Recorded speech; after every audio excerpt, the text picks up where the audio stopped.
people.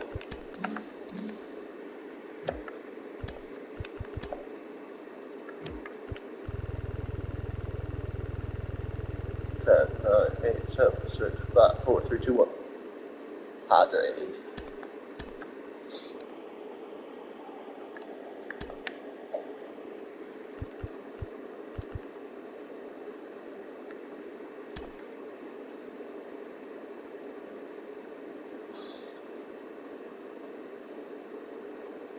I can't believe I blew another perfect game earlier.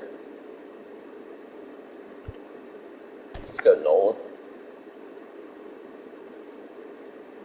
Yeah.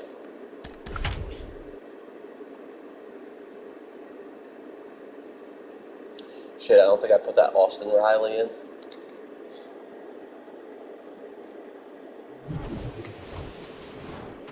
So just about set now. So digging in now for San Diego, Jorge Alfaro. Leading off the afternoon for San Diego, the catcher. Edge of the zone for a strike, and this one is off and running. Comes up empty on the swing, 0-2 now.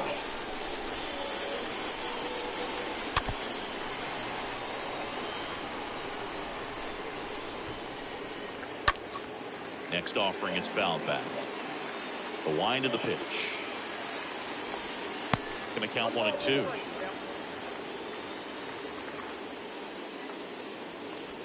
Swing and a miss. Struck him out. And now one away. Here's Josh Bell. The first baseman, Josh Bell. That one's in there, 0-1. Nice warm day here. Good baseball weather. Does that change anything, Chris, especially for the hitters? Absolutely. You feel so much more comfortable at the plate. You're not worried about getting jammed on fastballs inside part of the plate. You can kind of be more selective instead of just looking out away so that you can get the barrel to it. So you can't get jammed on fastballs as well. Inside of the plate when it's warm? In the box here, lets that one go for a ball. That don't make sense. Swing and a miss. That's strike one. I promise you, I've been jammed many a time. Swing and a miss. It's a ball and 2 strikes. Got him. Strikes out the side to begin the game. Yo, what's up, what a start. We go to the bottom of the first. Stepping in the long ball threat, Craig Biggio. Leading off for the Bombers, the second baseman. Here comes a pitch. And that one is lifted in the air. Profar makes the grab, 1 pitch and 1 out. Just pulled off of it a little bit right there. That front shoulder coming open instead of staying closed. If he does that, he's going to be I got him last night. The other way with some authority instead of a fly out to left. Towards left center. Profar sizing this one. Yeah. I actually meant to put him in my lineup. 2 up, 2 down. Yeah, I got him last night. It was Biggio. I think I got Biggio 2 nights ago. Real power at the plate. Babe Ruth. And first offering is fouled off. Yeah, it was. Yeah, it gave me something to do while I'm waiting for the new damn season. 1 there.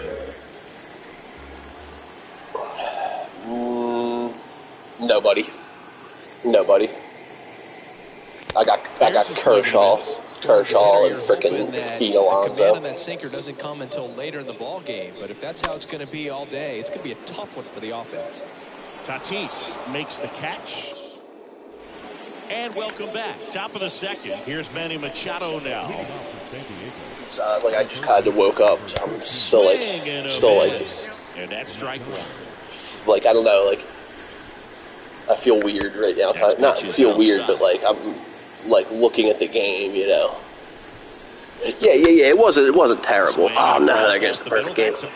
No perfect game on this one.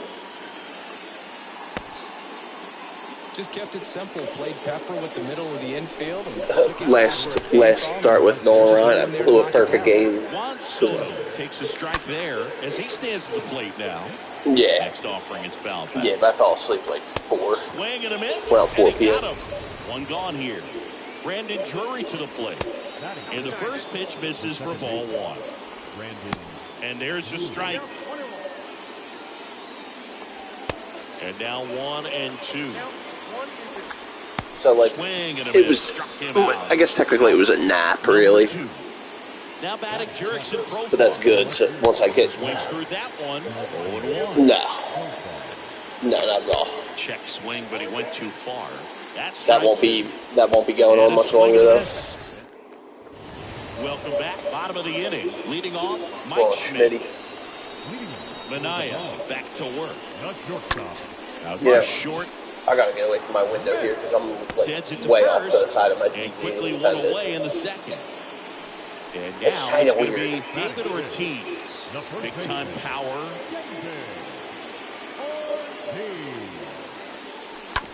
Up the middle. Drury gloves it. On the run, sends it over to first. And a couple of quick outs. This lineup's going to have to find a way to make him work a little harder out there. All right, well, first of all, it's the bottom of the second, dude. He's settling in. You like, got to make let's hold off on calling this guy dominant. Do whatever it takes. Ground ball, left side. Fair ball. So a 2-out knock keeps the inning alive.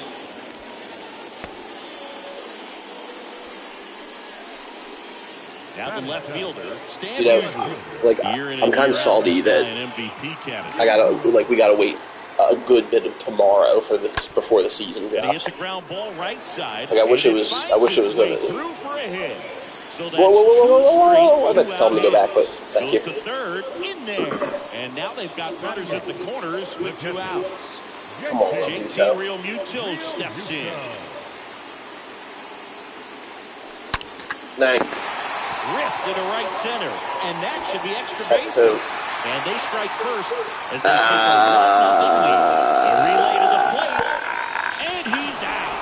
But 1 run does score in the play before the inning ends. Yeah, exactly. I'm saying I wish it was like. The third inning, stepping yeah, in me for too. San Diego, Nomar Mazar. Me too, but it's one of the mission cards, so I'm just using it until. Righty to the plate. Just until I get, like, the points. And that's through there for a strike. I feel you on that, though. I second that and notion. A swing and a miss. Yeah. That's the first out. Yeah, I'm actually surprised he hit that gap. Now at the plate.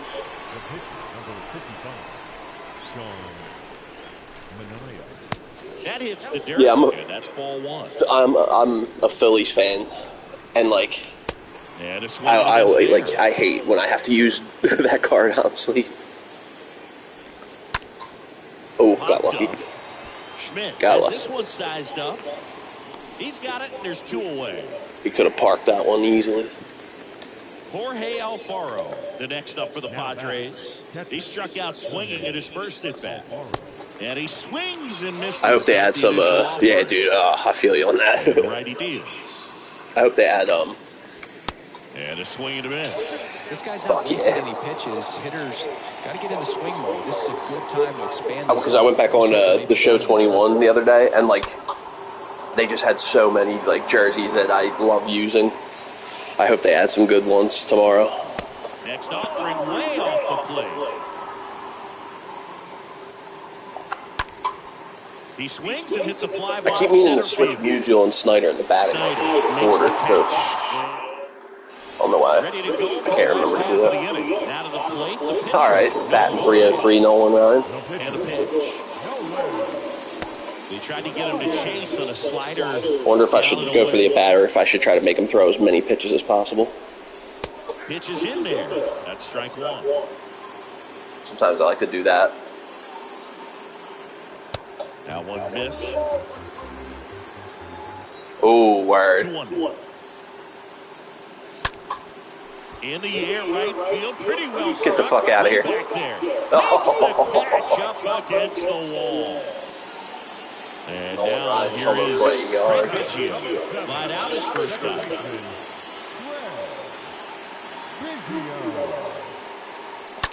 Hit hard on the ground is short. Can't feel it cleanly. Get there. Throw to first. Gets him. Good job to stay That's clutch. That's good to know, though. And now Duke Snyder. Pitch misses inside, and it's 1-0. And here it comes. In the air, left field, down the line. He makes the grab. That. God dang. As we go to the top of the Yeah, no problem, bro. Do your thing, man. Do your thing. I just started the stream up, so I'll be here. Yeah, do your thing, brother. As he waves at that one. So important for him to control the heart rate right now. He's got to go through the heart of this lineup. On a foul ball, he stays alive. Man, he'd like to have that pitch back. Yeah, it'd be nice to get some run support. Swing and a miss. The velocity. It'd be nice to get some run support so I don't have to worry about them tying it up with one mistake pitch. Oh yeah, this.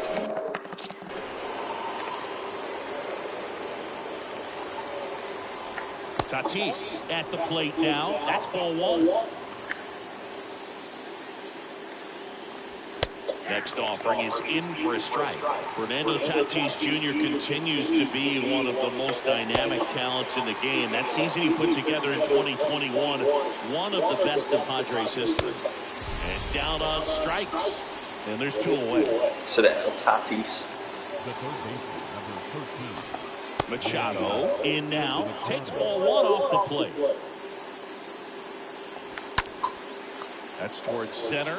Snyder in position. And makes the play. And that's Oh, you know what? Didn't realize. bottom of the 4th. Let me turn my shit down so there's not that much of an echo. He's a guy that covers both sides of the plate. A little less of an echo. How difficult is that to do? Oh, just look at the back of my bubble gum. I wanted to lay off that. I knew I should have. These guys are great, man. They have the ability to look out there, What's but wet? also to be able to turn on the inside pitch. Those that can really sharpen things on the outer half, those are the ones that become elite.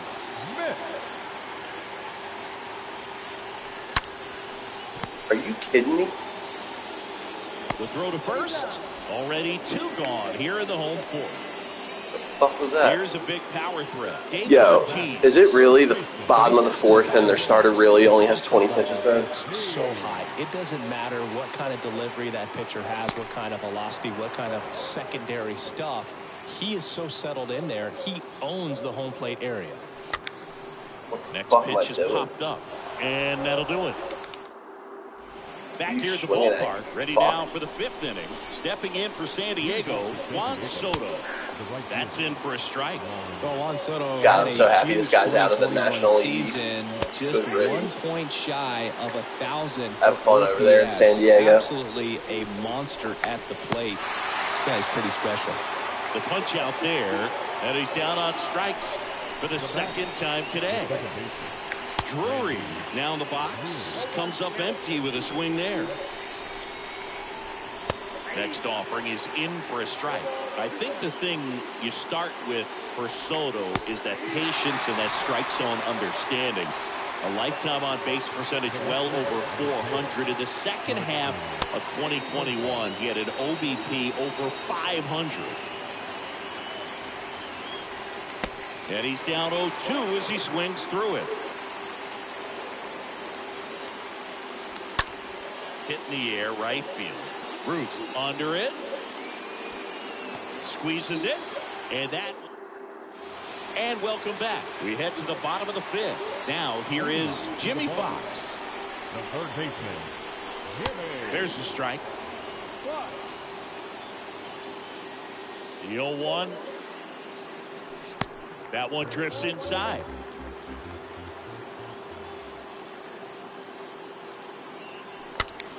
Right side. He dives but can't hang on. That's a base hit. With the way defenders track down balls these days, I mean, both from the infield Get some and run the outfield, support. there aren't a lot of base hits on balls hit like that, but there's always a little room back behind the first and second baseman to drop a lawn dart in there, and he found a way.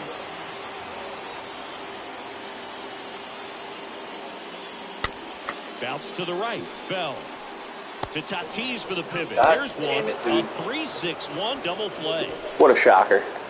2 outs, base is empty. Come on. And up to the plate. Oh, is they're street JT racing. Realmuto. Singled and drove in a run his first time through. And he swings and misses, and it's 0-1. Good pitch out there, tied him up on the hands. If I'm out there on the bump, I'm going right back in there. Next offering is down low. The wind and the pitch. Here's my bowl. Down and in, moved his feet. Honestly, it'd be cool to get Real Muto on because then we could get Nolan Ryan to bat. Jesus. Laced to right center, base hit. So at least we'll have the pitcher out of the way. All the way to the wall. Safely into second. He's got a double. Hair's so tangled. So 2 down now, and here is Come on, Nolan. Ryan. Get RBI number 2. Nolan. And first offering is fouled off.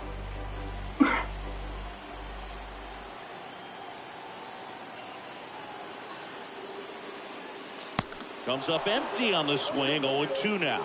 Well, you got to go for the strikeout here. Pitcher at the plate, attack it just like it's any other hitter. Tapped softly on the ground. Machado throws to first in time. All right, that's cool. At least we'll have lead off. So digging in now for San Diego. Top one up. Swing and a miss. And it's 0-1. And strike 2.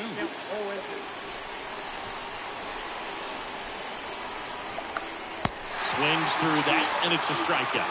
And that's 1 out as they get the leadoff hitter in the 6th. And it's fouled away. Good hustle, Jimmy. Strike 2.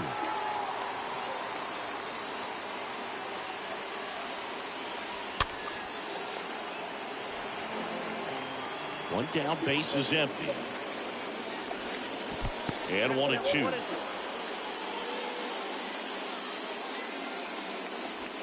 Right through there, got him. Down on strikes, and he knew it. Jorge Alfaro stands in with 2 away as he takes a ball. Next offering is fouled back. Next one misses, and that's ball 2. And a pitch. Out there to center. Snyder under it. And puts the squeeze on that. Welcome back. Come on, boys. We need some run support here. Stepping in is the speedy Craig Biggio. Second baseman. Manaea back to work. There's a swing and a drive. Like, I hate being up 1 run. There we go, Biggio. He'll circle the bases, and they add to the lead. It's 2-0. Really great job of anticipation there. He knows he throws. I hate being up 1 run because that just, then that means that 1 mistake pitch and they could tie it up. I hate being in that position. At the plate, Duke Snyder.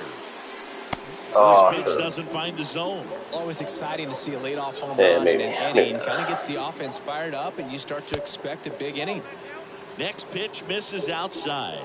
Now 2-0. To the right side, and it goes just foul. And now the lefty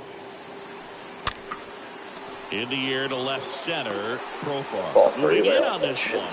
No trouble here. Puts it away for the out. And there's 1 down.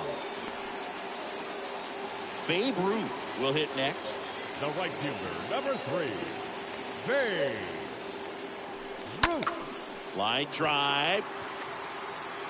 Mazzara brings it in, and there are 2 outs. 2 outs, base is empty. Next to hit, Mike Schmidt.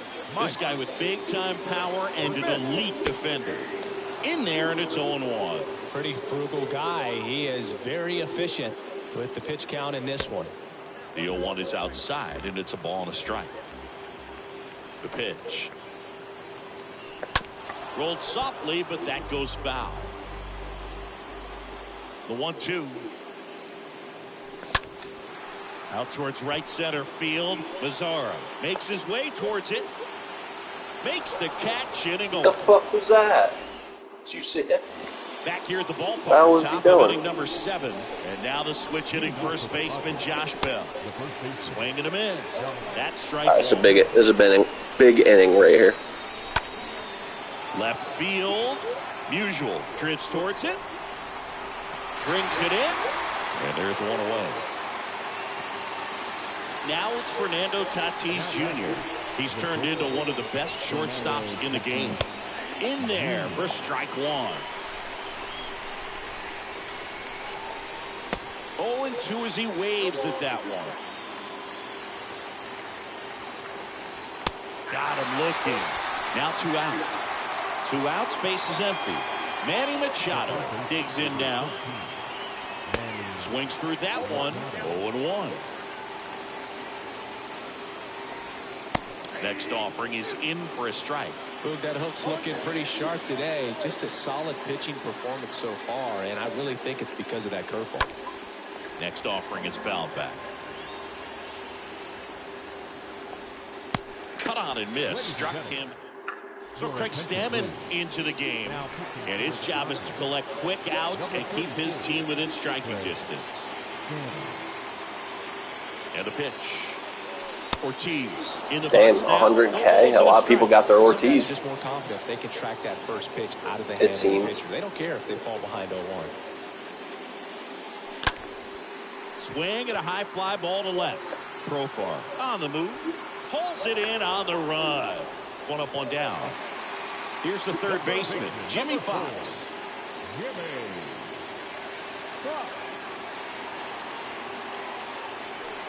And that's in there for strike one.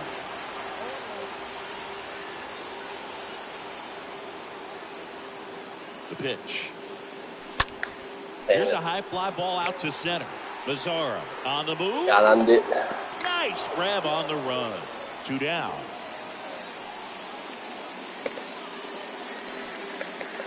Stepping in the long ball threat. Stan Musial. 1 for 2. Stan Musial. Oh, nice special righty. Finally. Even though Stan's nice against the lefties, it's just I feel like I'm never bad against righties with like Babe Ruth, Stan Musial, all them guys. Aggressive and got something he can handle. That pretty much split the zone down the middle, and those are the ones where you got to make them pay. And now it is JT Realmuto. And he grounds one to the right side. Tosses to first. And welcome back. We're at the top of the 8th. Now the youngster Juan Soto. Swing and a miss. It's 0-1. Next offering is fouled back.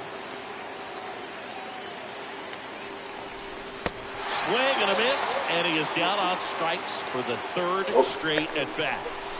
Brandon Drury getting ready to hit. He's 0 for 2 with a pair of strikeouts. And he swings and misses at the initial offering.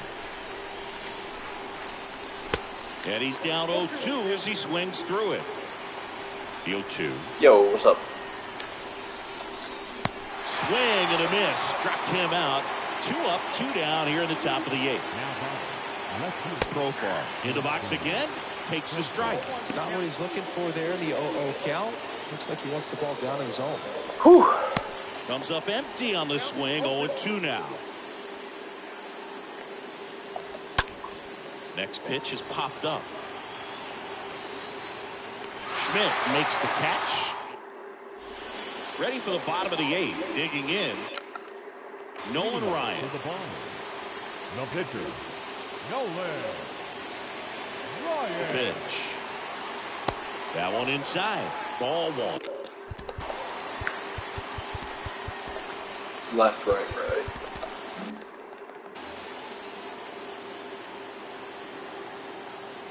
Like, part of me wants to pinch hit for him here, and Righty delivers. but that one the never other mind. way. No Base need. hit. Off to a good start with a leadoff nod. Well, always a little boost and a bonus. Nolan. Get a productive result from the pitcher. All right, yeah, I guess I'm going to let him go for the shutout. Those are the ones you dream about. Ones in the cage, Yeah. you're just hoping you get in the ball game. Right down the middle, not a What do you whole mean? lot of velocity, right on top of it. Biggio stands in here. Tried to hold back his swing there, but went around.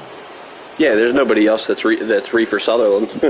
It's just me. Next one is off the plate, and that is ball 1. I may have sound different because maybe it was like, you know, like late and I was trying to talk quietly, or maybe I was talking more loud. You know, that's another one. That Good one shit, carrying. Biggio. Are you fucking kidding me? On the warning track and hauls it in. Is that not the textbook definition of the show of 22? The center fielder, number 4, Duke Snyder. Oh, Biggio just went yard again. First offering misses badly for ball 1.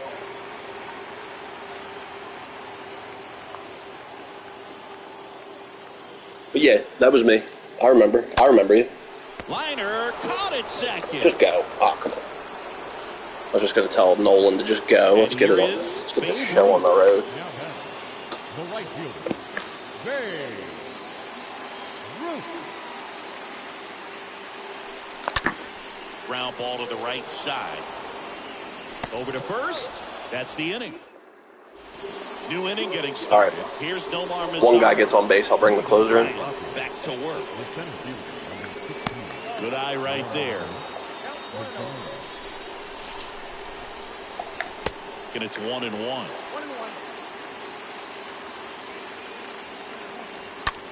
Gets under and pops it up. Dude, third baseman should have took that. What the? Thank you. Oh my God, man. And there's one down. Now a pinch hitter coming on for the Padres. Will Myers. One out. The base is empty for him. First offering misses the mark. Next offering is fouled back. So now 1-2.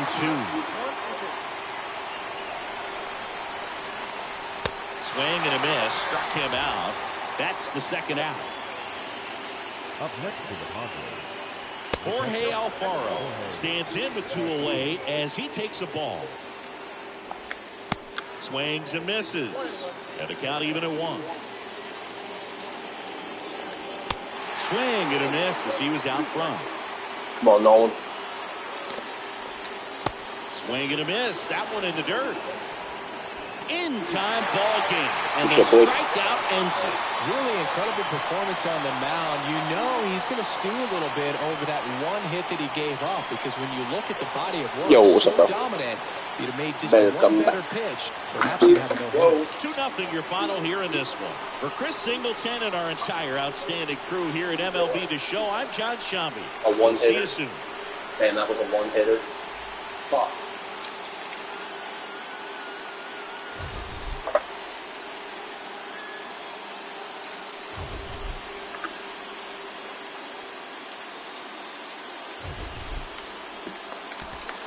Oh, no. here now is our final. What's my name? They call me Slim Shady. I'm back.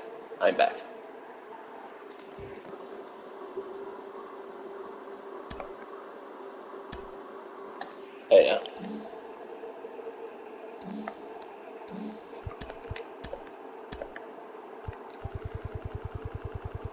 Oh, yeah.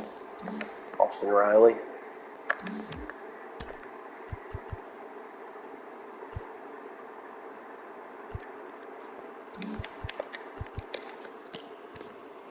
Third base, first base, left field.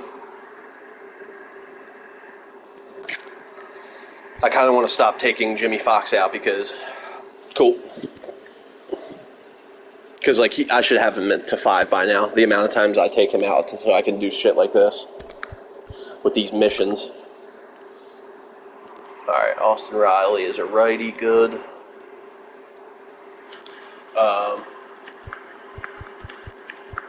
Now I'm thinking of it first and foremost. Let's do that, and that. All right, that looks good. Looks good to me. Let's go. 1, 2, 3, 4, 5, 6, 7, 8, 9, 10. Royals. All right. Now let me just make sure also what it is I need to be doing with Austin Riley. Okay, just getting experience. Already working on that. July monthly awards players. Maybe I should. I thought I was done using these jabronis, but maybe I should. Who was it again that I could use? Alright, we got the Matt Chapman for... Oh, did you? Nice. Lucky.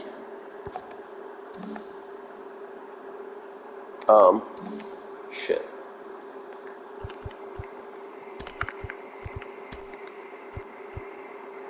And who else was it? Damn, who do I want to take out? I mean, I guess I'll take out Ryan Howard. Matt Carpenter, that's right. Alright, I guess we're doing this again. We'll do this so we can hopefully get this over with quick enough, you know.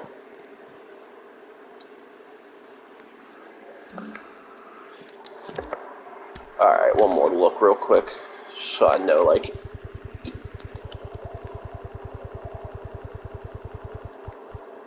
Okay, alright, cool.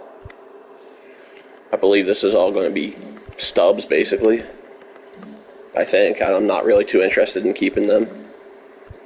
The fuck do I care? This is what I was looking for. Alright. Realmuto. Oh, God. Oh, God. I might. Okay. What the fuck was that? Did you hear that? Was that a frog? Huh.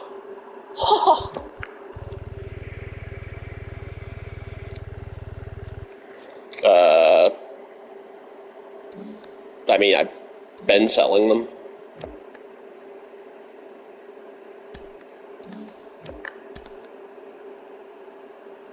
Nice.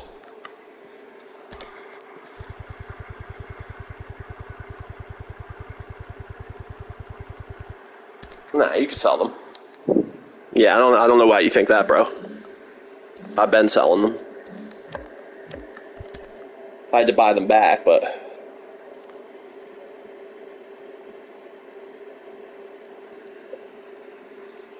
Well, that just makes no fucking sense. It's probably because of this. I mean, I don't really give a shit one way or the other, dude. Honestly. I'm honestly not that interested very much in general, so. Alright, see you, bro.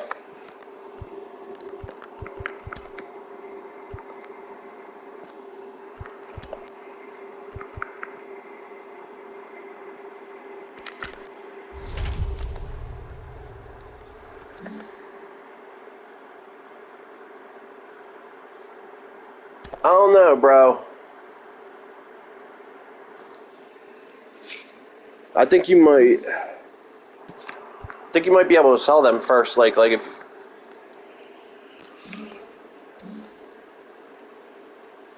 I know it says no sell on them, but sometimes there's cards that you could sell if you sell them when you open the pack. And I don't know why, like I go in that collection and it says no sell, but I've been selling them players. And what type of sense does that make? The last 3 packs are no sell? Like, what? The fuck? Like, I'm not playing the shitty ass motherfuckers. Yeah, I don't really care. I got you. Alright,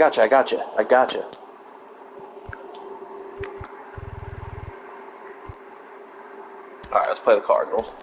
I don't want to play a really shitty team. Royals.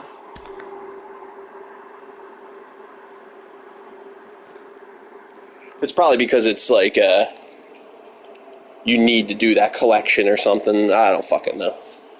They're all shitty players anyway.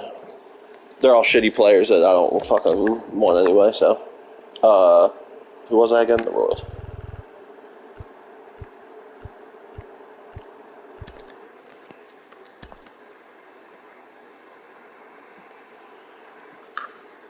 Oh, like I want to use Randy Johnson, but I don't because I got a perfect game streak going with him. My last 2 starts with Randy Johnson, I've thrown perfect games with him both times.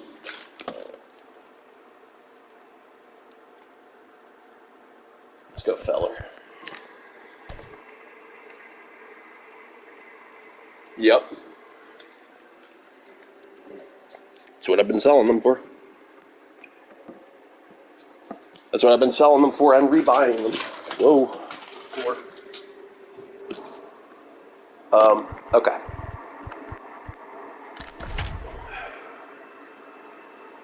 That just makes no sense to do that.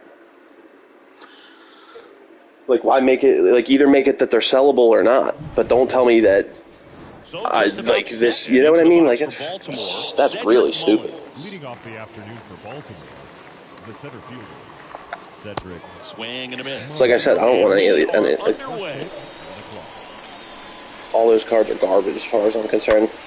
Even though I threw a perfect game with the one guy. What the fuck's his name? The Oakland A's pitcher. Threw a fucking perfect game with that dude. Left-hand hitter waits. 9-inning perfect game. Obviously. That misses. And a count 1-2. I don't even know why they call those 3-inning games perfect games sometimes. No. I just started a brand new one. Stays alive. Nah, that was coincidence. Like, yeah, this stream's only been going for 36 minutes. The second baseman, Jorge. That would have been. I have done that before, and you know. First pitch just misses. Well, that would be funny though if I was still going. Got a pitcher to face. Rocket fastball, tons of movement, and very hard to pick up out of his hand. Yeah, thanks, bro. Is in for a strike. That was good to hear from you, man. Hope you're having a good day. It's just a different experience as a hitter watching that go by. Got him. Quick start to this afternoon's action. 2 gone. Yeah. Here's Ryan Mountcastle. No doubt, bro. I'll talk to you. Word. Good to hear. Yeah, you too, man. Right back at you. That one pushed foul. Right back at you. Got a guy who leads the league in strikeouts. All right, and peace out, bro. In 4 different seasons, like Feller did, you don't know what to do at the plate. You're either swinging or you're ducking. That clips the corner. No score, just getting started. Top of the first. Got him. Strikes. Bottom of the first. Now, Craig Biggio. Let's go, Biggio. That's always cool. I like when people do that. Thought that was a curveball. Not a slider. Thought that was going to dip more. Racing over to make the catch. Just stop in to say what up. Here's the left field. Because it's like not only you being like a nice person, but like you're also you're like doing me a favor. You know, you're helping me out. Like just it's giving a view too. So gets under it. That's always like a nice thing to do. Nice warm day here. Good baseball weather. Does that change anything, Chris, especially for the hitters? Yeah, exactly. So much more comfortable at the plate. Like, and it's a perfect game. And history. You can kind of be more selective instead of just looking out what away. The fuck, so that dude? you Why get the barrel to so long? in that part and get on the inside. I'm sitting here trying to pour a drink and then I'm getting confused because it's taking them so long to pitch that I'm thinking I'm like, wait, what's going on? That's in there, and it's 1-2.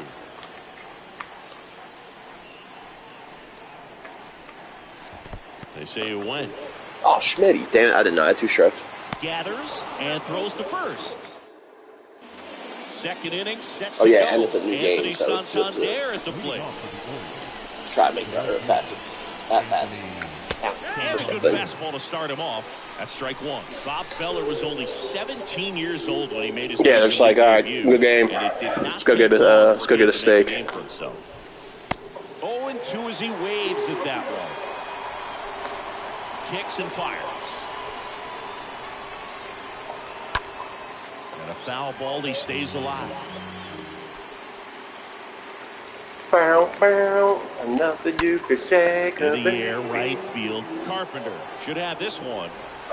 Makes the grab, 1 down. I can't wait to not have to use these fucks anymore. Ooh, I forgot that one Red Sox jersey is in the May monthly rewards. I'm going to start going for that. I love that jersey. I love those. As much as I hate the fucking Red Sox, I love the 70s home jerseys with like the red helmet. So I might try to grind a little bit for that. Or towards that. Excuse me. No score. Swing and a miss. It's 2-2. I usually don't pay too much attention to like the monthly rewards thing. 2 gone. Here's Adley Rutschman. Even though I should. Like, totally should. He swings and misses. Yeah. It's 0-1. Yeah, I just noticed that earlier because I always see that jersey and I'm like, damn, yo, where do you get that? I want that one. Here in the second. Yeah, probably. And that's that. That's clutch. Good to know. Back See, here in Kansas City. Now here is Babe Ruth. if it wasn't tomorrow, you know, like I might like be like, all right, go ahead, tell me, but The right-hander back to work. since we only got, wow, I thought that was a hanging breaking ball.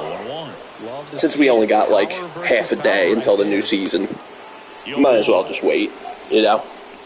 Got the bat going too soon. It's strike 2. But that's good to know. I'm hyped. Sells the changeup with that arm action. Okay, I see what you're saying. I thought that was part of the new season, but what you were talking about. There. Get out. Yeah, babe. And out of here. He powers one out to right field. Babe, They goddamn jump out move. front. It's 1-0. Here's Austin Riley. That motherfucker carried, huh? Thought that was going to be a flyout. And the first pitch misses for ball 1. Well, you just got to delete it. You give up that leadoff home run. Go back to work. Focus on this next batter. Next pitch is popped up. No. Damn it. Mountcastle. Everybody's like all on this card. It's nuts. What's supposedly the good thing about them? Now it's back. You know, when you don't swing at a shitty pitch outside the zone and get jammed like I did there. That one's in there, 0-1. Oh, yeah. Left-hand batter waits. In the air, out towards right center. Yeah, that's what happens, you know. Makes a move towards the gap. Racing, makes the catch. That was one of them pitches where, like, 2 outs, bases empty. you know not to, you shouldn't swing at it the second it leaves his hand, but for some reason you do. That's one of them, you know. Damn, I keep getting under the ball. Santander drifts towards it, and that ends the. All right, we got the lead. That's so far so On good. The third inning, down the third baseman, Ramon Urias. Leading off for the Orioles, the third baseman. If I can comfortably try to continue pursuing a perfect game without having to worry about getting a run. Next offering is in for a strike. That's the worst. Motherfucker throws a perfect game, but the offense can't get no runs. Pedro Martinez did that through 10 innings. Here is Jonathan. Threw a 10 innings perfect, but the fucking team couldn't get no run support for him. Next pitch downstairs, and that's ball 1. Pedro did that when he was on the Expos. Swings through that one for strike 1. Okay, so 10 days until that new thing. There goes a perfect game right there. Hit out of the center field. So a man aboard now with 1 away. That's about as textbook as it gets. Got his stride low, out of the way early. He stayed inside that ball and squared it up out front. Man, that was like he was in the cage hitting off it. Quickly to second for 1. Not in time at first. It's a fielder's choice. That's okay. So the batting order turns over. Here's the center fielder, Cedric Mullins. Next off. I like Feller's slide step. Stays alive. Pitch. And a foul ball. He stays alive. Next one just misses. And a count 1-2. Swing and a miss. Welcome back as we go to the last of the third. JT Realmuto steps in. And he deals. Like, what in, like, I love how it's like such a nonsense stat. Got 13 hits in his last 12 at bat, or whatever that was. In the last 12 games of the month. Like, what a nothing stat. Like, you know?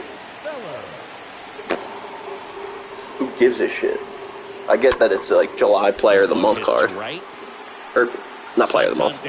Makes the catch, and there's whatever the fuck they're called. So, like, okay, I understand that stat in that case, but, like, what a fucking nonsense stat. And first offering is fouled off. See, another thing I do too all the time, is I swing it at like bullshit that I know I shouldn't be swinging at, but it's like I'm just trying to keep the fucking game moving. Here's a speed threat, Jorge Mateo. But there's definitely pitches that I swing at where if like I was trying to, like, say I'm losing and it's like I only have a half inning left, like, you know. So then you're paying attention to every last pitch. This one high in the air to left center. Ruth ranging back and out number 1 on the ground. No. Ryan Mountcastle will hit next. 0 for 1. He struck out swinging last time. First pitch doesn't find the zone.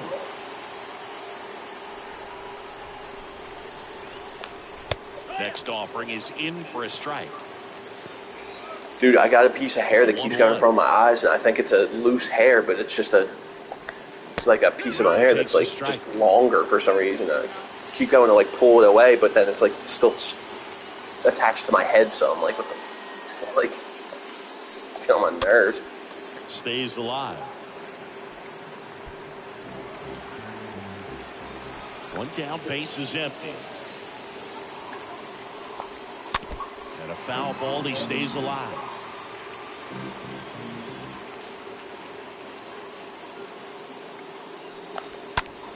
I don't even know if I've hit a 500-foot homer with anybody.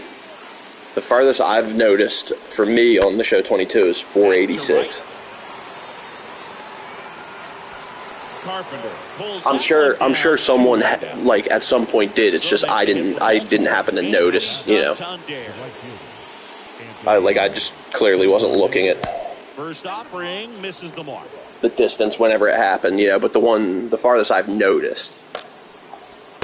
Next pitch and I don't even know if that's exactly what you were saying because PS5 is a pain in the ass with the comments.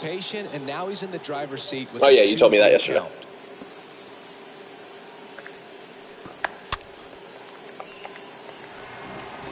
2 down, nobody on.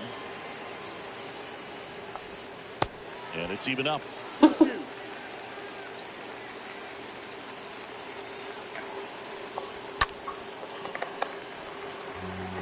It's like, man, it's bad when you miss a mistake pitch that should have been parked that badly. Like, that was a hanging curveball. He should have did something with that. Not, you know what I mean? Oh, come on. We're gonna one of these guys.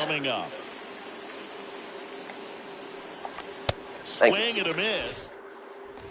Back here at Kauffman Stadium, here's some real power at the plate. Stan Musial. No left fielder. On the ground, right side.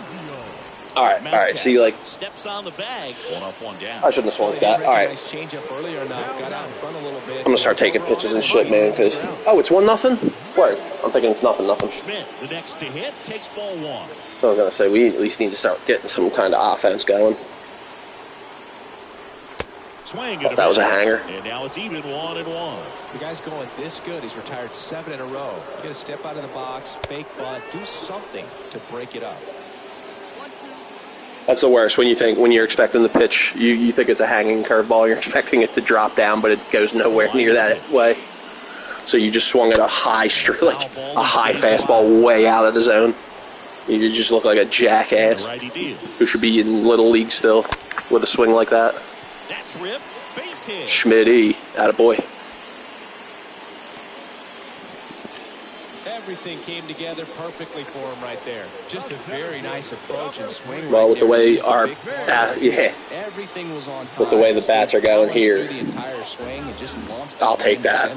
Ruth takes a ball as he stands in for the second time. And a pitch. High Thank you. Pretty well struck Bye-bye. out towards right center. That's going back. Back some more. And that one is gone. That fires up the home crowd. Ray Booth. His second homer of the game. It's 3-0. That pitch was intended to stay inside. Did they just say that was the second homer? Was that how we got that run? I can't remember, honestly.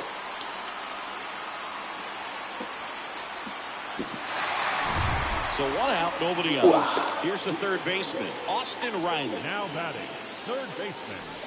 And the first pitch misses for ball 1. Really good check. Yeah, swing so right there. So difficult to hold off on the slider from a same side thrower. Very difficult to pick up. What's supposedly so great about this? Swing of the 1-0 and appeal to first. Yeah, cool. Didn't go. What's like? Why is everybody on this card's nuts? The wind to kick the 2-0. Is it just because he's like Mateo the reward for? Underneath it.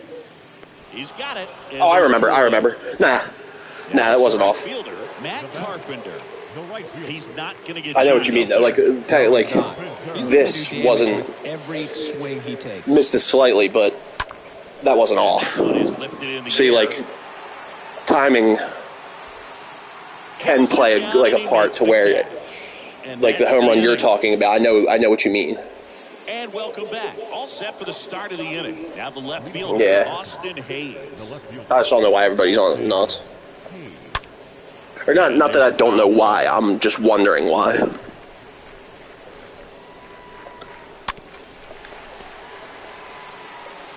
And the 0-2. I'm only using him until I'm done with this, and then I'll fought off foul. Stop using him. But if he was like that Dominguez card, next offering is foul back. That Dominguez card was ridiculous for me. Next one misses. Dude. The count is 1-2. Well, after putting up a nice inning on offense, I got a shutout, Kelly. You got to give me that call. Like, I'm pitching too good for you to not give me the benefit of the doubt on that pitch. Which was a strike anyway. So, benefit of the doubt or not, it was a strike. So, you should have gave me the benefit. Yeah, if I'm pitching like a scrub, then I need to earn that call, you know? But I think throwing a shutout through 5 or through 4 and a third. Especially with that velocity. I couldn't see the second half of that comment, but I'm getting Griffey no matter what, so. Line drive, and that should be extra bases. Now he turns and heads for Absolutely. second. And he'll make it safely. That's a double. See, the reason I don't like going into my app so I can like see full comments is because it drains my phone battery. That hits the dirt, and that's ball 1. Next offering is in for a strike. Guess I could. Maybe like. Rutschman, the runner at second with 1 away. Oh yeah. Swinging. And there's absolutely. And into the box for ball. Yeah, because Jonathan Araújo.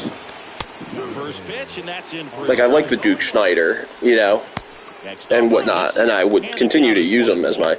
But that's a perfect example of when I say when you hear me say they need to come up with like they need to drop some fire for me to replace.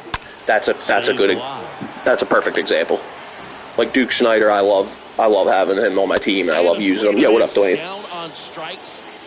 But it's fucking Ken Griffey Jr., for God's sakes, you know what I mean? The dude was on pace to be the home run king for many years until he went to Cincinnati and got hurt. Oh, yeah? You're not liking the Julio too much? Or, like, not that you're not liking him, but... There you go. Gets a piece there. And the pitch. What you doing, Dwayne? You at work? Out into left center. You at work or you at home? And the leadoff man aboard. All over that one right there. Solid swing from start to end. On time with everything. Really good balance. Nice extension. And he made it out front for the line drive knock. And up to that's one hard-working son of a bitch right there. Mountcastle to second, but safe at first. Yeah, exactly. Choice. I mean, it's Ken Griffey Jr. Oh, like I was saying, in Seattle, he was on a trajectory to break Hank Aaron's home run record for many years. You know, and then he got hurt, and then, like, he just fell off that pace rapidly. Oh, come on. After he went to Cincinnati, you know. But, you know, we're talking the show here, so. Clearly just trying to stay out of the I'll strike out. With the pitcher at the plate. Happily. Trying to go for this instead of ground into a goddamn double play. A flip to the pitcher covering. Pitcher gets to the bag for the out. Back to the top of the lineup. Now Biggio. Craig Biggio. Yo. A guy who makes an impact not just on the plate, but also in the field. Nah, but First pitch, just the reason why is because he got hurt, you know. But I mean, that may be so, but I mean, you know, he'd been a pro for many years at that point. Like, he was already an elite hitter, you know. Like, I wouldn't put I personally wouldn't put that on the trainer's shoulders. You know what I mean? But yeah, but Cincinnati, yeah, I mean, whether that's what caused Griffey to, you know, fall off or not is besides the point. You know, because they are laughably bad in that department. But he got hurt. That's what it was. That's what it was that really knocked him off of that, like, you know, ridiculous upward trajectory that he was on. There's actually a really cool video that I watched about the Seattle Mariners. You know, basically like how they're, for a team that hasn't had much success. Yeah, but that's not something that really, like, you know, that at the end of the day, like, that's helping him, you know, like, because, yeah, you could say, like, oh, the trainer's kept him too long, but God forbid they tell him to come back and he gets hurt and has a career-ending injury. Then those dudes are never going to get a job in fucking, you know what I mean? So, like, for the third straight at bat. Maybe. I don't think so, but maybe. Like, not that, I don't think that was the cause for it. I think the trainers was more that just, like, was the nail in the coffin. Exactly. The injury is what really hurt him, but, like, having the, like, you know, whatever the other shit with the trainers and what, that would definitely be a nail in the coffin, for sure. After a major injury, you know. You want to have you don't want to have any problems in that department. Trying to come back from a huge injury, you know. So yeah, even if I don't think that was the cause, but that definitely was, like, you know. Coming out of the bullpen, we'll see just how many outs he's able to give his skipper.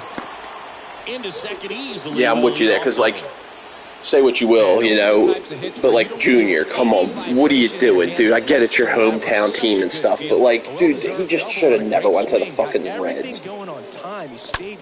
You know, like, you just hate to see that happen to such an all-time great generational talent like Ken Griffey Jr. Just pulled off of it a little bit right there. You know, and then had, like, imagine if he would have stayed on fucking Seattle. Ichiro would have still been on Seattle.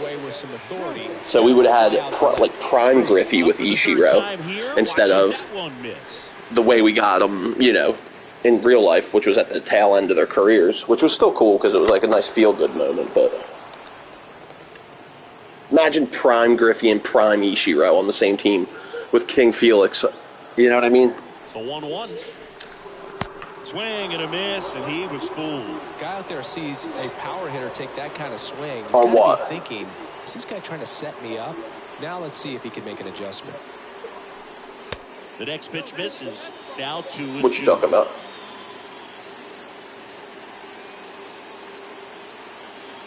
Man at second. Out towards left center. Diving, it gets down. Could be extra bases. Usual around third.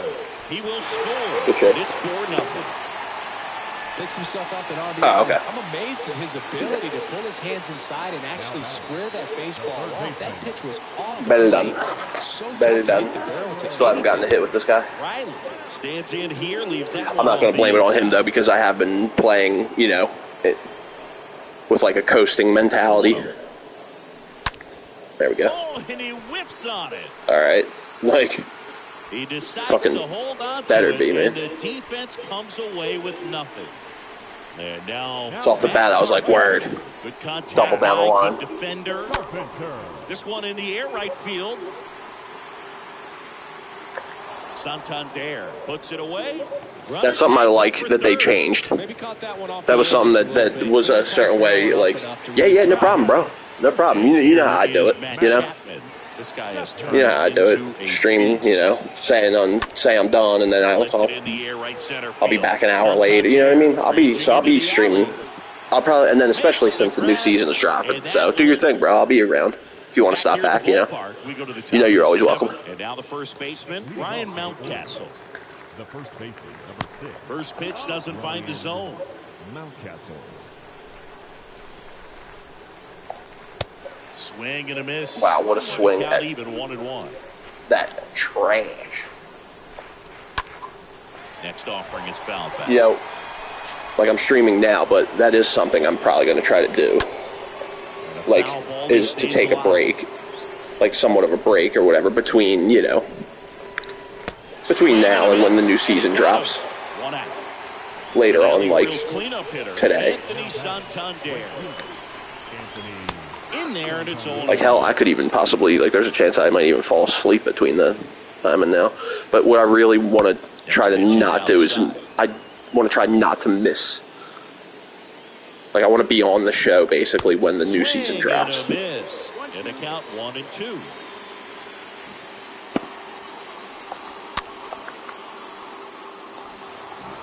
The wind of the pitch. Stays alive.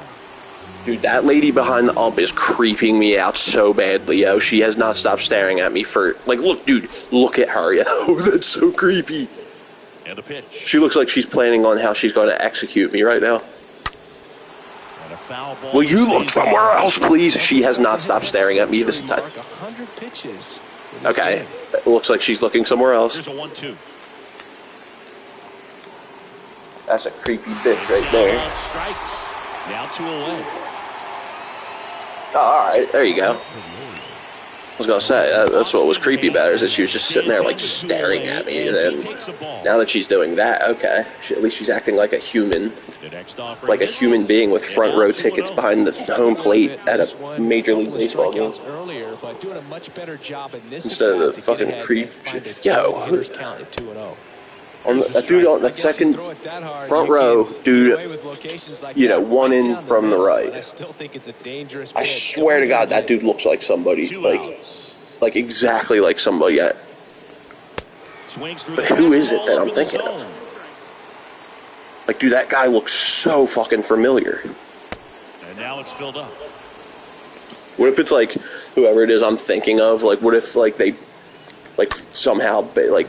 That NPC is based on that guy. like that guy's like just like cousins with someone who, like, you know, and I do actually recognize him. Like, he does actually look familiar. That'd be fun. Aiken back to work. And he swings and lifts one to deep center field. Back there. Pulls it in on the warning track. Are you fucking kidding me with this game? Bob Feller. Now batting. The pitcher, Bob Feller. Got the shutout going, so, and it's a 4-run game, so no save situation, so Bob Feller's gonna. Calls it in, and there's 2 away. He's earned the right. So up next, Craig Biggio. He is quite an athlete. I mean, you look around the other sports, basketball, football, you feel like he could thrive in one of those sports too. First offering, misses the mark. The wind and the pitch. On a line, base hit. This Biggio is pretty nasty, but I want to put my Utley back in. So I want to get this done. Nice enough and ripped it into the outfield. And the batter now, Stan Musial. And first offering is fouled off.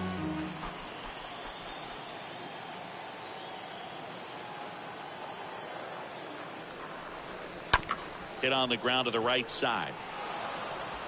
On to first. Play made that. Ready to begin the 8th. And now the catcher comes up to hit. Adley Rutschman. The catcher, number 35. And the first pitch misses for ball 1. Swing and a miss. And 1-1.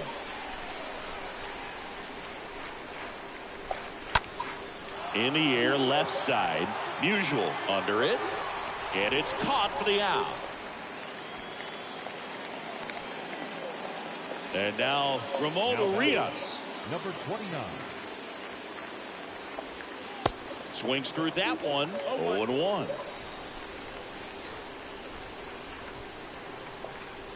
And he's down 0-2 as he swings through it.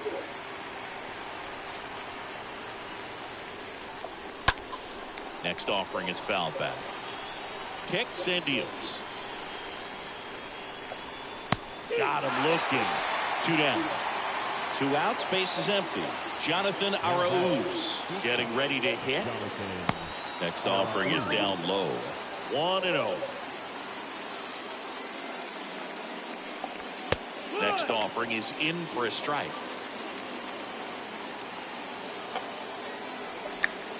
Next one is off the plate. 2-1. Kicks and fires. That one's in there. That is strike 2.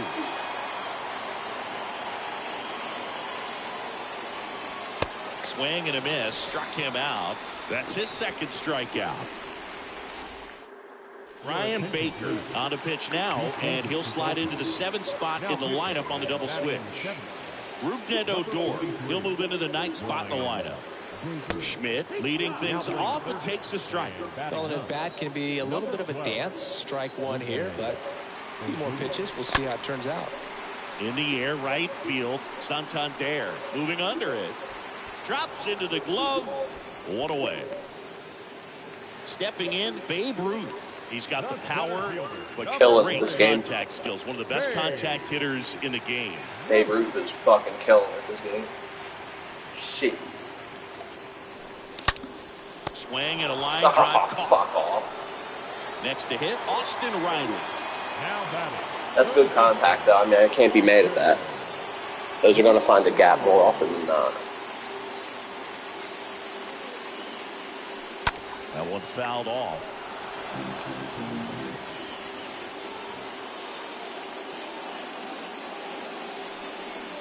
The pitch. Swings and again. misses. Thought that was going to be a hanging fucking curveball, man. That gets me sick. That's probably the pitch I fall for the most. And that's not even, I don't even think that's what that pitcher is intending to make me. Pitch is downstairs. Like, fall for it. And a ball and 2 strikes. That's like so something I would totally do.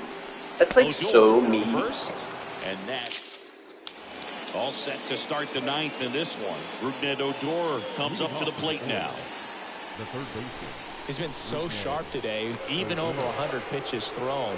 His skipper is leaving him in there to finish the job. Oh, I didn't want to, honestly. Oh, yes, I guess I did, because it is Musial, and he's not at parallel 5 yet, but I did want to try to get some experience for that reliever, but whatever. Swing and a miss. The velocity blasted it right past him.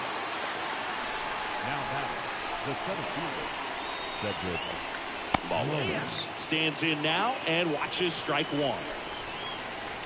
This might be one of the few guys I feel comfortable throwing curveballs, like, in abundance with.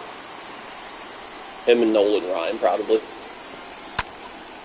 Swing and a ball popped up, and that's a base hit. So they get a man aboard with a 1-out single. Right. Just in case they get it wrong, I'll bring in that kind of thing. In there for strike 1. Mullins, the base runner at first with 1 out. The punch out there, and the Orioles down to their final out. Mountcastle in the box with 2 gone, and takes a look at a called strike.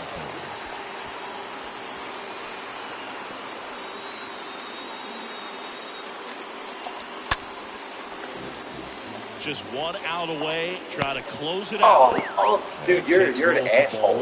That turns out to be a really good take right there, but you don't want to end this game. Why would you not give me that call after I've been pitching a gem? 2-2. Like, and a swing and a miss, and that is the ball game. Like, in that situation right there, you call that strike 3, and then that's the end of the game, because the pitcher fucking has demonstrated all game that he's hit those spots. great pitching That's and bad defense to umpiring, keep dude. that That's other just team horrible on umpiring. board. You always feel good about a win like this. They need to do something about that. You know, because that's not representing baseball as accurately as it can. You know, like they could make that better for sure, and that would make it so that this is a even better representation of, you know, an even better realistic representation of baseball. Because like I feel like that's just not really a thing. That's something that you get in real baseball, real life, but that just doesn't really translate too well into the game. It don't seem like. All right, come on. I would really love to get these done so I can stop using these guys, like these players. I really don't. All right, Realmuto. God, you're a pain in the ass. And where's the one dude? Are we done with him? Damn. I'm already done with that dude. I kind of like him, honestly. 95, and he's an actual relief pitcher. I'm leaving him in. I'm leaving him in my fucking bullpen. Pick him up. All right. 10, 9, 8, 7, 6, 5, 4, 3, 2, 1.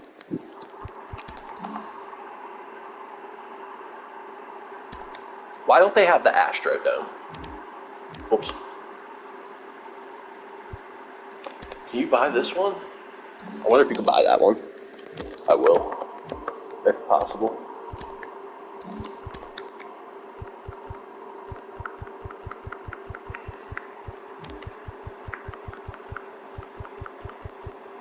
Alright, it was the Astros.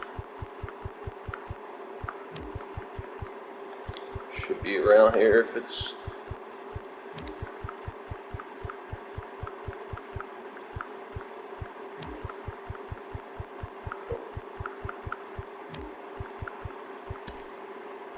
Oh, you can filter? Yeah, see, but you can't make a specific team. Like, why? Why?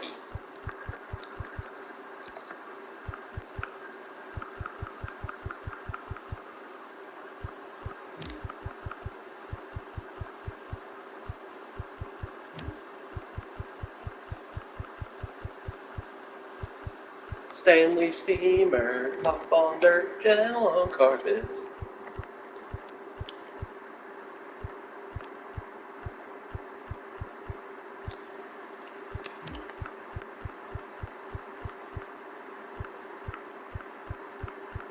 Come on, motherfucker. Where's this goddamn thing? Nah, I guess you can't buy them. The fuck, dog? Then where do you unlock them? Alright, who gives a shit?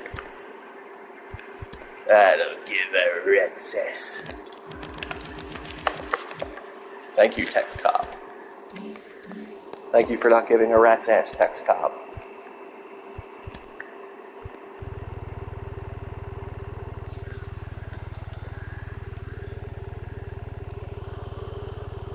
Tonight, I was just doing Orioles.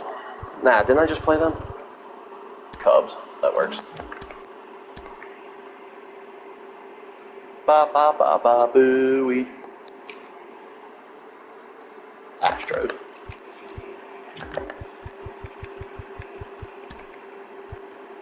Let's go open this time. Let's do a night game.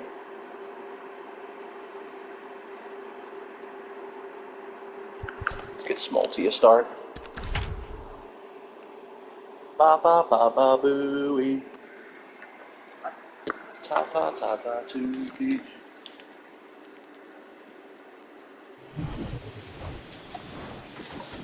For God's sakes, gentlemen. And welcome into the ballpark. Happy to have you with us. The show brings you Diamond Dynasty Baseball. It's the Chicago Cubs taking on the Bombers. First pitch coming your way next. I just can't do, Captain. I do have the power. All right, ready to get underway. Here's Nico Horner. Leading off tonight for the Cubs, the shortstop, Nico. Hold on, just give me 2 seconds here. Try not to.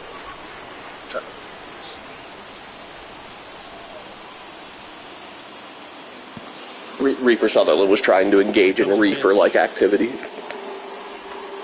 That's outside, and that's how this game gets started. Ba ba ba ba booey. On the ground, right side, and foul ball. And foul ball. The pitch. Ba ba ba ba booey.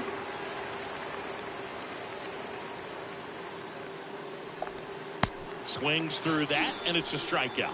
Now 1 away. Ian Happ up to hit. The left fielder, number 8. And first offering is It fouled has off. begun. The wind of the pitch. Yo, brother, so. Swing and a broken bat flare. On the run, throw What you to doing, man? first. They get him, but it was pretty close. Huh? Are you?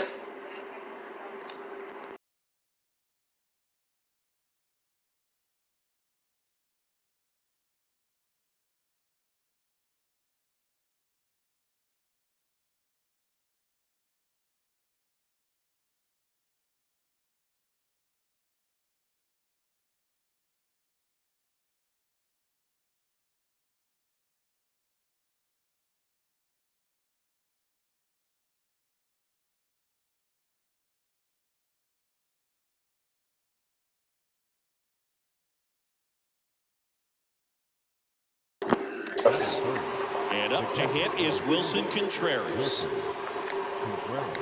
Wilson Contreras. No score, just getting started, top of the first.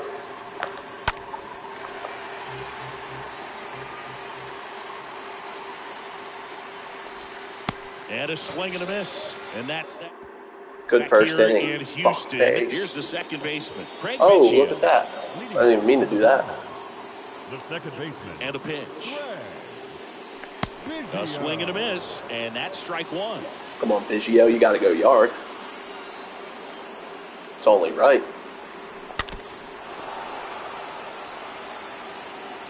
And now the lefty.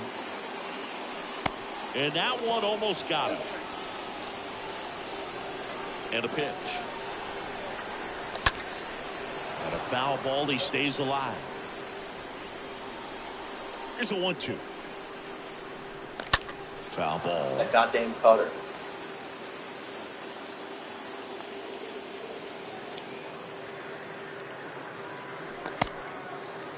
Tries to hold up, Are you appeal to fucking first, kidding me? and that's ruled a swing. It's a strikeout. Stan Musial, the next to hit. Big time power. I honestly, First pitch, and that's I don't understand a world where I could have possibly have not checked that up in time. Swings and pulls it foul to the right side. Like it was so quick that we didn't even, we couldn't even see it. It was behind. I was behind the Next fucking pitch whatever. in the dirt. 1-2 to count. Oh, whatever. Left-hand batter waits. That one to first, and it's off Get the foul. bag. Oh shit! Now the tag at second, and he's out, trying for 2. Here's the short. Like, is it just me, or does it seem stop like at the plate, Mike Schmidt. that's too quick? Like Swing and a line drive, base hit out of the center field, and that extends like the it inning. seemed like. To me, it seems like he just picks it up and could just instantly throw it. Like he didn't pick it up and have to look first. That split second where you gotta. Back singles, that pretty much split the zone. I mean, I could just be splitting hairs here because I got thrown out, but So man aboard, and next will be the cleanup hitter, Babe Ruth. that was something they sucked at last Line year. drive, base hit. Throw stops the lead. Oh, runner Warshak, at that second, throw's off 2 target. on and 2 out. But if I would have told him to go to third, that throw would have been bang, bang, right on target. Like, you know, like, what the fuck, dude? That's one of those swings where There you better just not be don't none of even that feel shit, the man. ball Like, hit the the scripting barrel. shit, That's a like- pure stroke. He's got it, and that will end the inning. Because, like, what a shock. What a shock.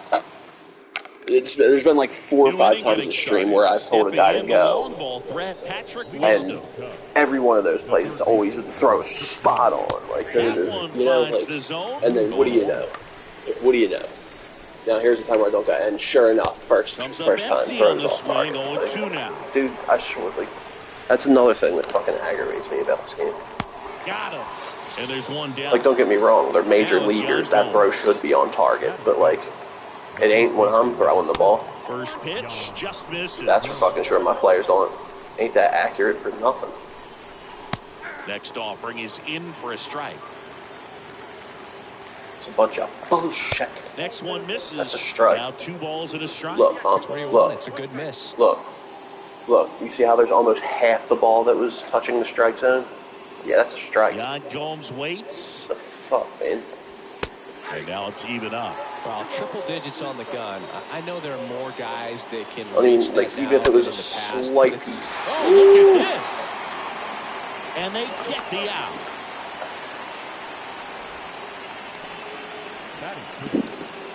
Hell of a play.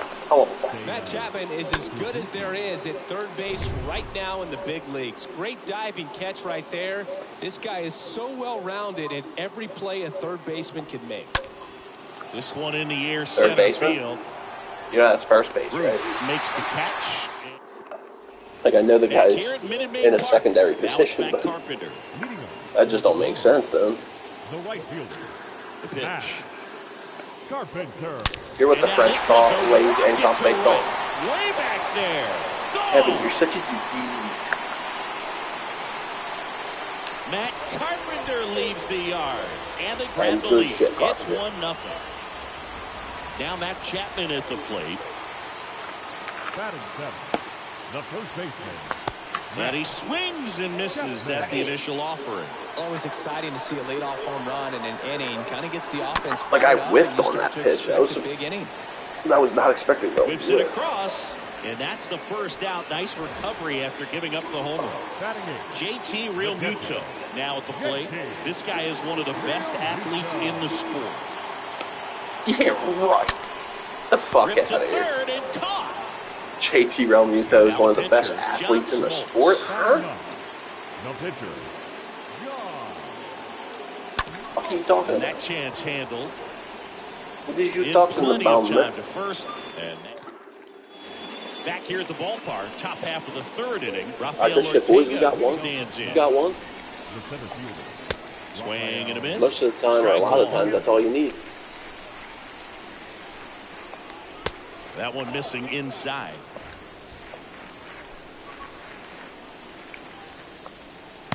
Next offering is downstairs. Next one misses, and now 3-1. Swing and a miss, and it's a full count now. Swing and a miss. The velocity blasted it right past him. Way to bounce back. So digging in, Christopher Morel. He's someone that really beats up on right-handed pitching. The lefties, however, give him a little bit more trouble. Hey, you knock him down. Why don't you try to knock the meat down? Next offering is in for a strike. From Rocky 5. Back-to-back strikeouts. Hey, you knock him down. Now it's going to be Wade Miley. Pitch misses inside. Ball 1. Me and my cousin Ed used to fucking geek at that shit when we were kids. Swing and a miss as he was late. Swings and misses. Now 1-2. Next pitch is outside. Seems like it can be really hard at times for pitchers to throw the ball right down the middle. They're so used to working on the edges. Hot shot to first base, and he snags it to end the inning. And welcome back. Now it's the power speed combo. Craig Biggio. The second baseman, Craig Biggio. Miley back to work. And first offering is fouled off. The big lefty turns, kicks, deals. 2 strikes to a See guy what I'm who's saying? already 0 for 1. You see what I'm fucking The saying? only guy in the lineup with that strikeout, but you can't get too relaxed. This is exactly why I'm always bitching about that fucking shit. Because they never fail to not call that a strike for me, but then to call it a strike when I got the bat in my head. Went too far. It never that fucking time. fails, It's dude. 1-2. The wind of the pitch.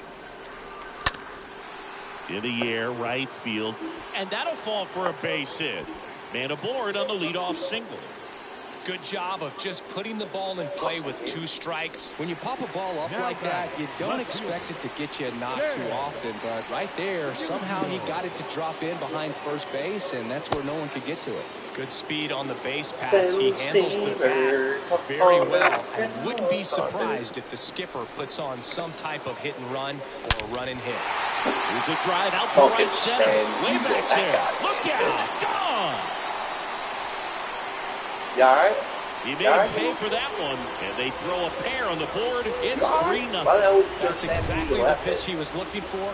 Crushes it and hits it out of the ballpark. Now it's going to be Mike Schmidt. Jet swing went around, and that is strike 1. And here it comes.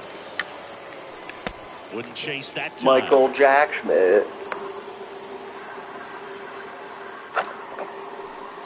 Not even close there. And it's 2-1. Tough on dirt, gentle on pitchers. Puts it in the air out towards left center. Lays out and makes the play.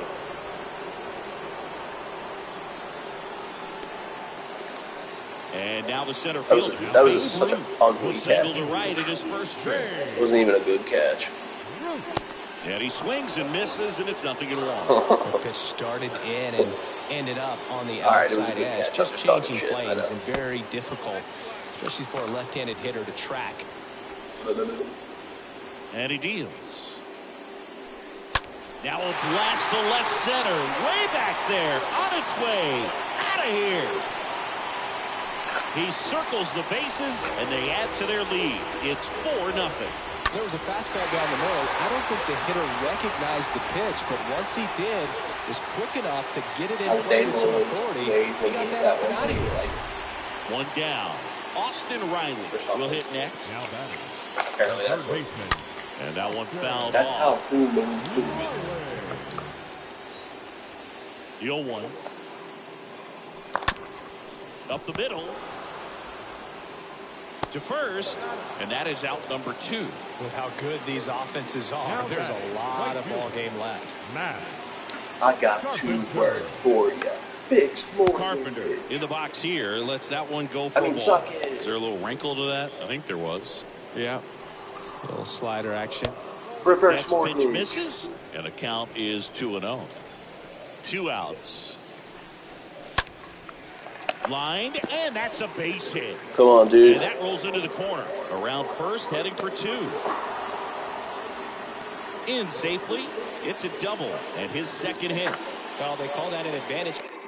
It's like you can keep shifting your fielders. You know, but I know what pitch to look for and what to do with it when I get it to go oppo like that. So, go for it. But it's your funeral. God, it sounded so stupid.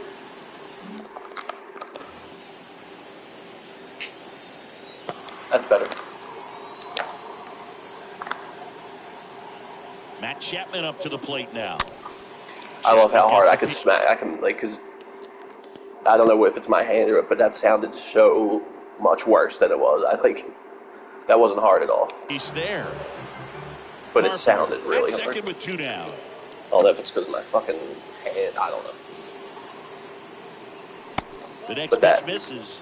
1-1. Hurt. Well, the good thing so far is that he hasn't issued any free passes. Unfortunately, they're making pretty good contact. So not. Or maybe it's because I'm such an animal. And making that defense. And I would eat that shit. And I could just eat it to fucking punch like that. Yeah, I think the second option. The 1-2. More accurate. Yeah. Stays alive. Yeah.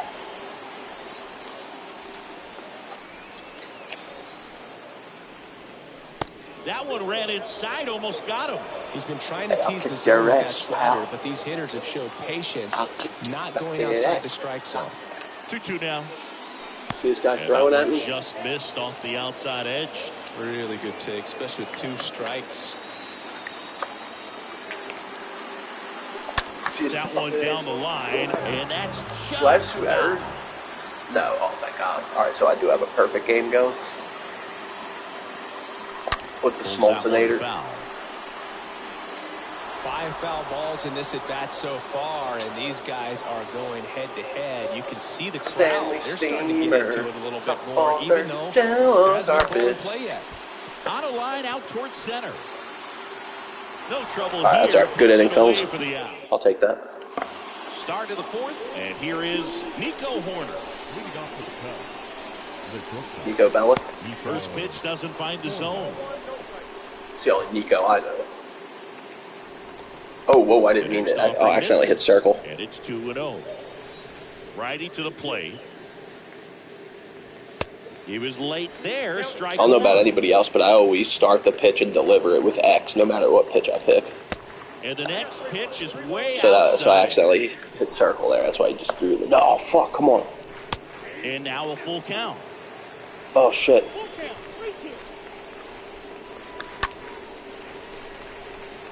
Fuck. Swing and a miss. Struck him out. And one away. I didn't realize I was at in is the switch inning outfielder. full count there, or that he had 3 balls. In the air to left center. Schmidt on his way over and puts the squeeze on it.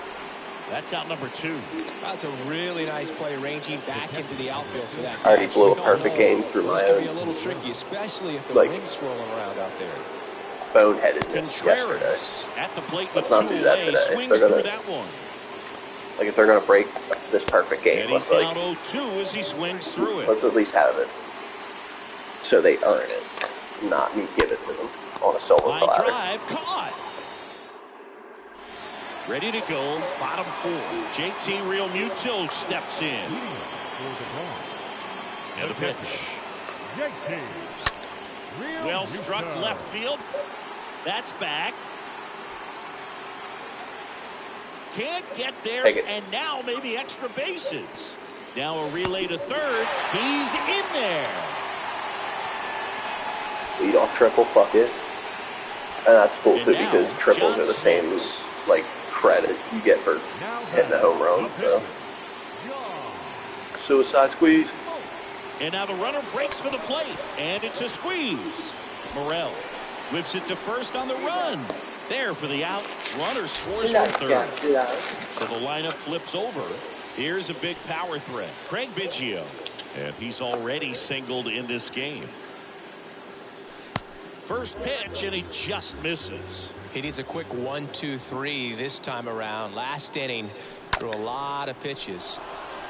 Should have swung at that earlier. It's like, when the pitch leaves his hand, I'm like, I don't want to swing at it, but then you see it's such a good pitch, but it's too late. And the pitch. Don't swing at it, I don't. And that one wrapped foul. Kicks and fires. And another ball. Clearly, he hasn't had it in this game. It looks like sooner than later, they're going to have to go to the bullpen. Got him looking. Fuck, I had 2 strikes. And he's down on strikes. Dude, for the sit down. second time today. What are you complaining about? 2 outs, base is empty.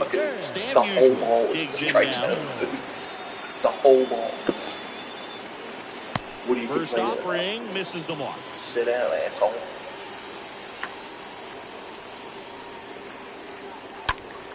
In the air, center field. Ortega under this one. I don't care if you are Gets on my the own squeeze team. on that one.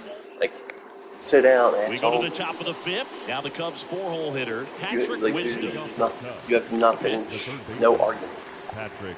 There's a strike. He's Like, been save pitching that. well, but going through this middle of let's the pick our order battles second here. time through, we'll see what kind of adjustments Yeah. are being made. Because they do make a lot of Righty shitty delivers. calls. That just wasn't one of them. Pitch misses, and a count 1-2. And a swing and a miss. Picks up strikeout number 7. The batter. Keep it rolling, partner. Gomes in the box now. No balls and a strike. No balls. No balls. No balls and a strike. 0-2 as he waves at that one. Not a swing you want to watch again. 0-2 now. And a foul ball. He stays alive. Well, you can't really adjust your game plan for that last pitch. Guy hasn't thrown it very much. You got to focus on the stuff that he's throwing up there most of the time. Cut on and miss. Struck him out. 2 out. Now batting. Who the fuck is this guy? Suzuki stands in here. Takes ball 1 low. And the righty deals. 2 balls, no strikes to count. Last couple of pitches breaking balls away. I think he's going to have to come firm inside to be able to open up that location if he wants to go back there later in this count. Ruth makes the catch. And here comes a new arm for the Cubs, Eric Ullman. Number 46, Eric Ullman. The pitch. Schmidt, the leadoff batter, as he looks at ball 1. Come on, Schmeggles. And the 1-0. Michael Jack Schmeggles. Good pitch to hit on a tee up in the zone. I think he was looking for something else right there. Ripped on the ground to second. Sends it to first. And the leadoff hitter retired in the 5th. Here's the center fielder. That was embarrassing.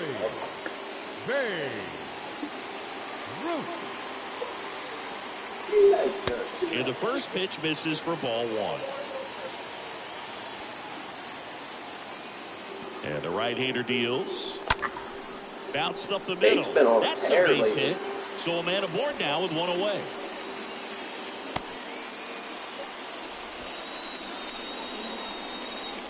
Now 1 gone, runner at first. Austin Riley, the next to hit. In there, and it's 0-1. And now the 0-1. Hit on the ground, might be 2. Fires to second for 1. Double play. And that'll do it for the year. I've never seen them not scoop the ball at first base. Back here in Houston, top 6. And now the center fielder, Rafael Ortega. Center fielder, Rafael. Swing and a miss. Strike 1. It really looks like these hitters have been in between with their timing today. Good fastball, excellent slider. But they've not been able to commit to one velocity and stay there. Where I make a mistake. Thank you. The punch out there. So then you're in trouble if you deep into this game. When I do execute the pitches. So far, not showing a ton of signs of fatigue. Then you're up Schitt's Creek without a paddle. Batting for the second time, and that's strike 1. Look at the poor little girl in the front. Doesn't she look like she's miserable? Look at her. She looks so miserable.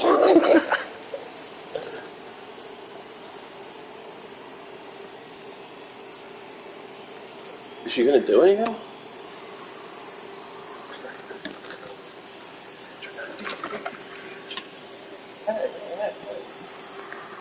Make her laugh. I don't know. 0-2 now. That's what I would do. And down on strikes he goes. 2 down. Looks there like you go. All right, cool. Nick Madrigal. She's an animated human being. Smart with the bases empty. Pitch misses. But then there's this other little girl over here. What the fuck? On the mound, very efficient. Everybody's bringing their miserable little daughters to the ball game. Within the 3rd or 4th pitch of just about every miserable little cunt daughters. 2-0. I don't know. I take that back. I'm sorry. I don't know if they're miserable. Cubs still looking for their first hit in this one. That was horribly sexist. 2 balls, 2 strikes to count with 2 horribly sexist. What I just that's just a nasty splitter. Bottom falls out of it. You don't see a lot of guys throw that these days, but I tell you what, he's got a good one. And a pop-up, right side, foul territory. Good shit, fellas. Back now for the bottom of the 6th, and there's a new pitcher on the mound. I wish I could remember what the joke was. Then I forget. Here, but he's still got a job to do. Because I thought it was actually kind of funny. Matt Carpenter. I forget what it was, but it was horribly sexist. Wind and pitch. Intentionally, of course. Now fly ball to right center. Ortega has a beat on it. Puts the squeeze on that one. And a quick out, number 1. Squeeze on these nuts, homie. Actually, don't do that. Yeah, don't put the squeeze on these nuts. Actually. Man, this guy was ready to hit. I take it back. Don't squeeze my nuts, Shift on, hits right into it. Wisdom on to first. 2 up, 2 down. That whole thing about squeezing my nuts, that was rhetorical. That was a rhetorical This shit guy, talking. one of the best contact men. Now this ball is well hit. Get out. This one's got a Get out. chance. And that one is I wasn't fucking telling him to go either.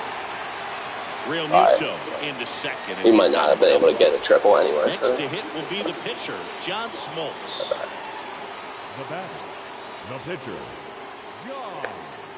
Look out! And it hit him. That pitch right there didn't even sniff You the zone. motherfucker, He was dog. all out of whack on that delivery. The batter, He just threw at and hit my pitcher who has a perfect game going right now. Like, you think that would be a huge no-no, don't you think? Like, I would assume that the benches would be cleared right now. In real, like, if that happened to my pitcher, and I was one of these fielders, and that happened to my pitcher, I'd be going after dude myself. Can't get there. Should be extra bases. One He run just is threw in. at and hit my pitcher Around third. that has a perfect Morel. fucking game With a going. relay throw. He's not stopping. On his way home. Throw is fine, and he scores. Is that inside the And Parker? it's an 8-run lead. Is that inside the Parker? Same usual. Now at the Dude, plate. that better count. That better count as an inside the park home run. Bounce to Gomes. He takes it himself to the bag, and That better count. all set. That was sick.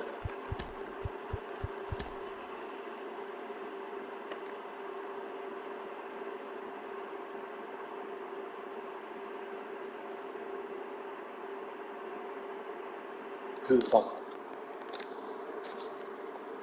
Nah, I count it as a triple. For the start of the inning. Here's the Cubs lead I mean, man. it makes sense. There was a throwing error, which was what allowed me to get home. Two throwing errors, Whatever the actually. catcher puts down. I mean, hasn't The shaken throw off to the catcher very throw much to at the all. third today. baseman and the throw to home were both off target. Next Both offering errors. is in for a strike. So it makes sense. I mean, I can see that, but damn it.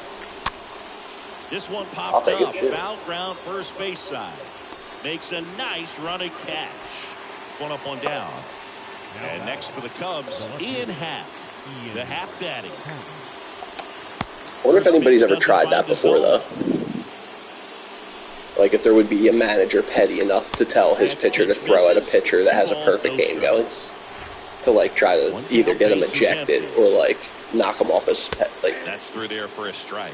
that would be, The like, Cubbies yet to pick up a hit here. so untasteful. Like, so, but, like, Ground ball left side, and it goes not against the rules, just technically. foul. You would be such a scumbag now. Swing and Oh, a thank you miss. for swinging. And he's down That would have been on a full count. strikes. And 2 away to start the 7th. catcher, number 40, Wilson Contreras. And fouled off.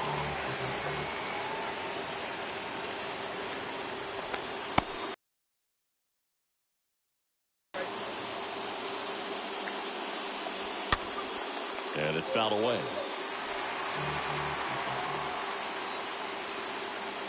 Don't turn your back on me, baby. 1-2 now. That one out to All right, right. let's go. Carpenter Perfect through 7. under it, makes the catch. Ladies and gentlemen, And that is Steven Brault taking over on the mound. He comes in with his team trailing by a Smiggles. bunch, so he'll try to keep it where it is. That one drilled That might be left gone. field. Gone. That's back there. Schmigel. Turning, looking, and that one is gone. He sends a rocket to left, and they I was going to say, that got a lot of distance off the Welcome to bat. the game. First pitch out of the bullpen. And he pulled it Now he's perfectly. just trying to get one in there for a strike. And on the other side, as a hitter, it's a great time to be aggressive and let it fly. Good at bat, It's not Schmiggles. what they were looking for when they turned to him, but now he's got to find a way to reset. And the batter now, Babe Ruth. And the first offering is not close. It's funny, I look at all those sponsors, Tops, Play Ball, Now, and I just remember a day where every one of those motherfuckers would be some bullshit made-up company because they had no sponsors. And, you know what I'm saying? The next pitch misses, and now 2-0. Well, they gave up the home run earlier in this inning, not pitching as aggressively. So it's cool here. to, like, see actual sponsors come a long way. high fly ball out into left center field. Oh, that might drop. Let's go. Base hit. Back-to-back base hits. When you flare a ball out He was behind just second surprised base, anybody else. That was funny. I don't think that was intentional, but he looked so. That was perfect. And you're never trying to do that as a hitter, but when you do, I tell you what, you're yelling at it the entire way to get down. And first offering is fouled off. The pitch. Riley started after it, tried to hold up. They'll look to first, and no swing, says Joe McDonald. Joe McDonald is good on fire. And now the lefty. Swing and a ball hammered left field. Umpiring. And forget it. Austin Riley goes deep. And they tack on to their lead. It's 11-0. He's so good at getting his arms extended, and that's exactly what he did right there. Now, you don't typically want to pull a pitch in that part of the plate, but he doesn't allow his wrist to roll over, stays through the ball, gets the loft, and gets the home run. Michael Rucker comes on now. He's into the game with the bases empty. Next pitch inside, and that's ball one. Left-hand hitter waits. That one inside. 2 balls and a strike. Swing and a high fly ball down the left field line, but hooking foul. Almost.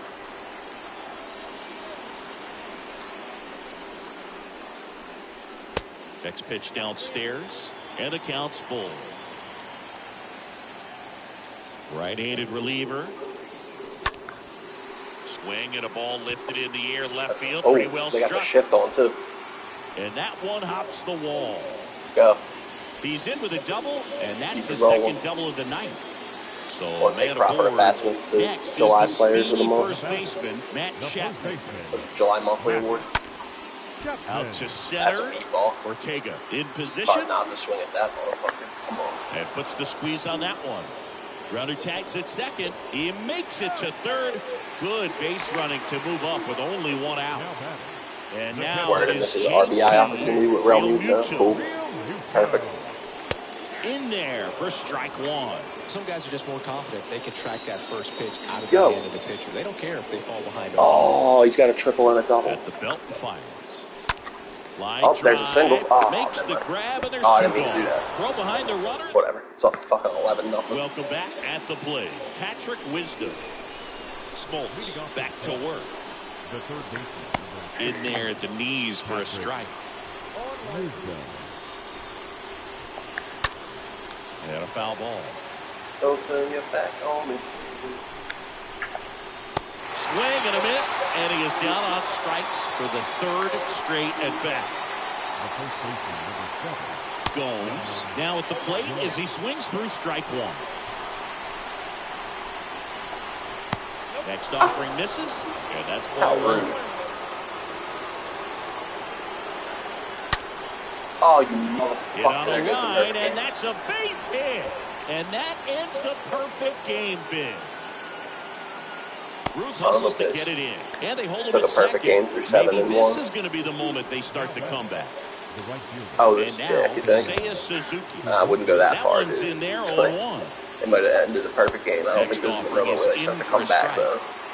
It's 11-0. That's out to center field. Ruth Like, under it. sorry, the perfect game's over, but Snags it for the second out.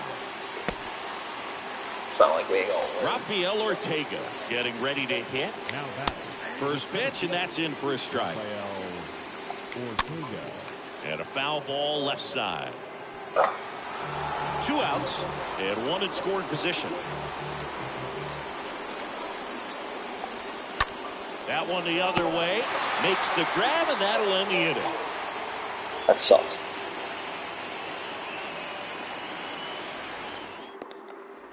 Bottom of the 8th. Leading off for the ball. The pitcher. It's Smoltzy.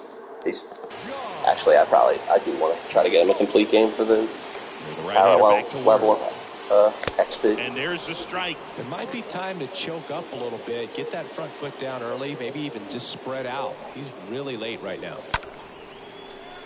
Base hit. So now back to the top of the order. Base hit with the pitcher.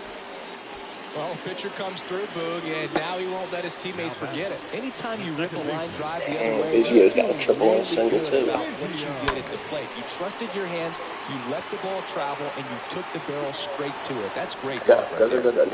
Trouble here, puts it away for the out. Fuck, man. There's one Hit away. L1, tell him to go. And at first, So here's I the can left fielder. get out Stan intentionally. Musial. Like, let's fucking get this game over with. This to center field. Ortega settles underneath it. And he makes the catch. And there's 2 down. Now a throw to first, and he won't. Very good.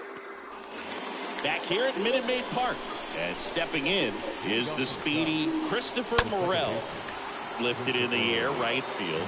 Carpenter makes the grab. 1 pitch and 1 out. So a pinch hitter in the pitcher spot. Frank Schwindel looking to start something with 1 gone. And first offering is fouled off.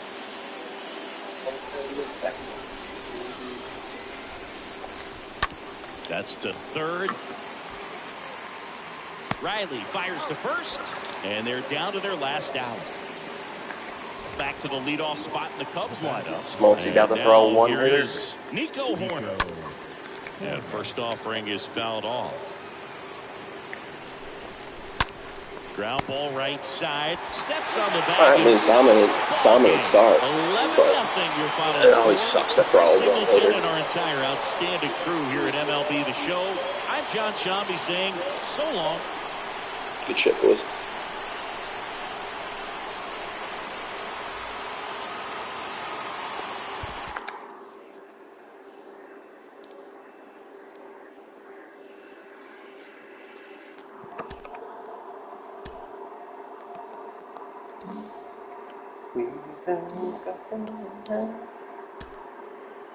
What's up with all these cars riding down my street, yo?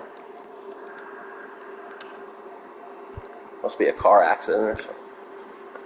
I mean, it is late as shit, though. Yo, how much does Tom Glavine cost?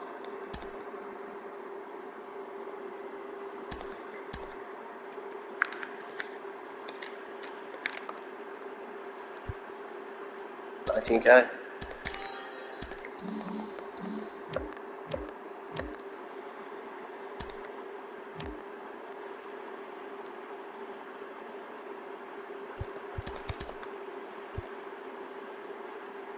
Damn.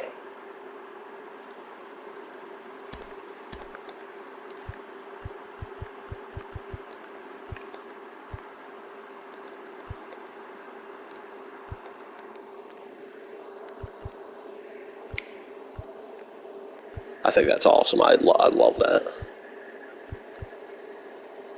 That classic 90s Atlanta Braves triple threat, like starter, Maddox, Smoltz, and Glavine.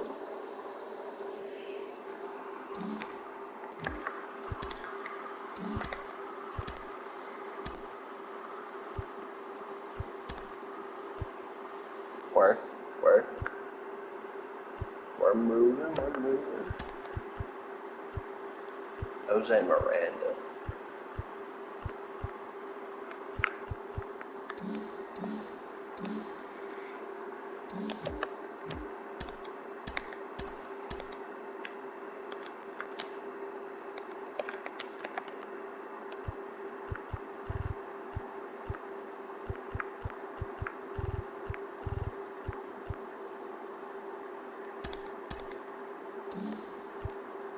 Oh, come on, man.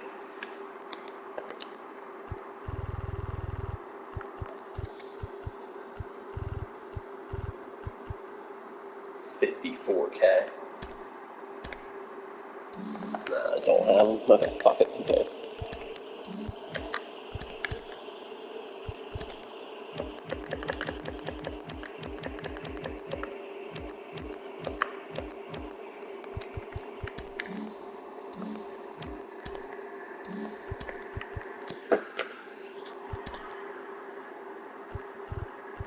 Let's give me some NL East.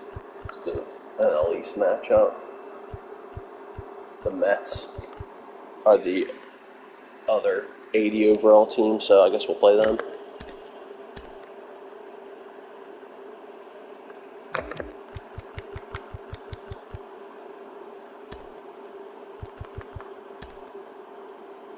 Cause that's the Maryville brother way. Try Glavin out again.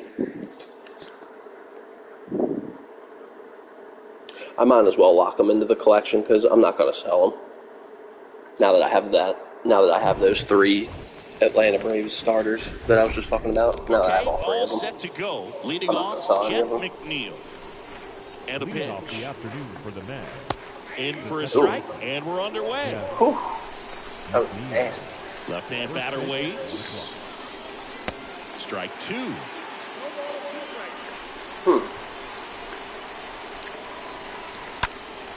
I wonder what it was that made me sell Glavin when I originally had him. The pitch. Because...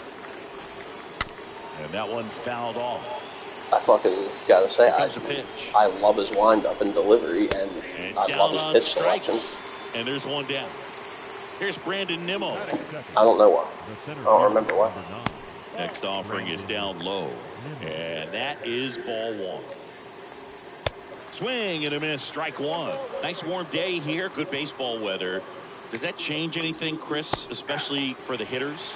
Absolutely. You feel so much more comfortable at the plate. You're not worried about getting jammed on fastballs inside part of the plate. You can kind of be more selective instead of just looking out away so that you can get the barrel to it. And that part, you can get on the inside part of the plate as well. Pete Alonso stands in now, looks at that one inside. No score, just getting started, top of the first.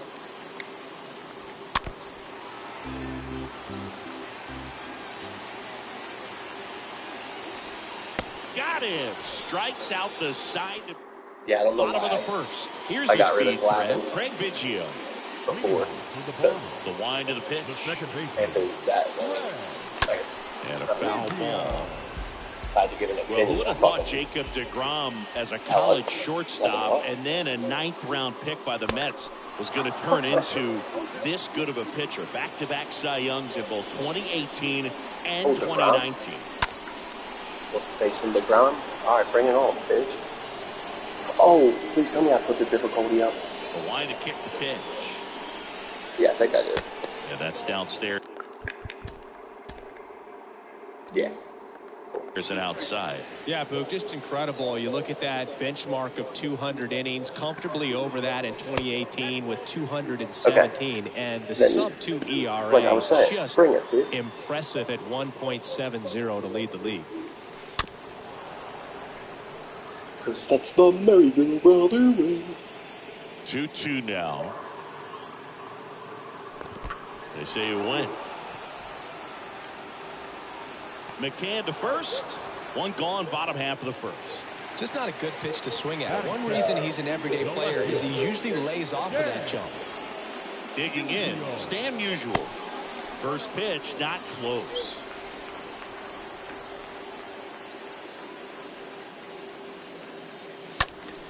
Fought off foul.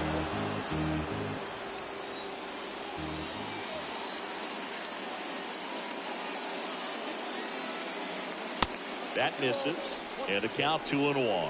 To measure what a force Stan the Man was for the Cardinals, look at his first decade in the league. In those years, he won 3 MVP awards and finished second another 3 times.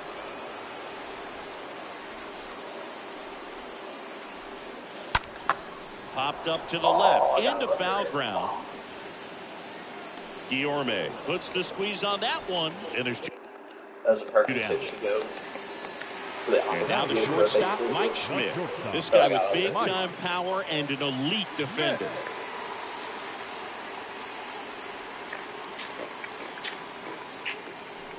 And that's in there for strike 1. Good to pitch. And a pitch. That's off the mark. And the count even 1-1. The wind of the pitch. There's a strike.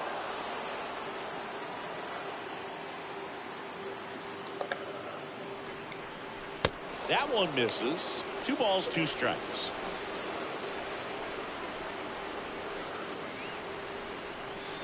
Next offering way off the plate.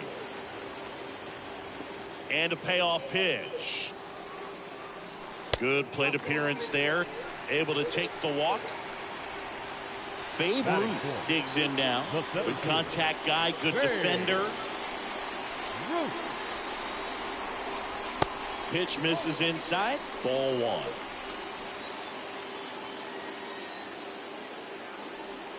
And he deals. Late with the swing there.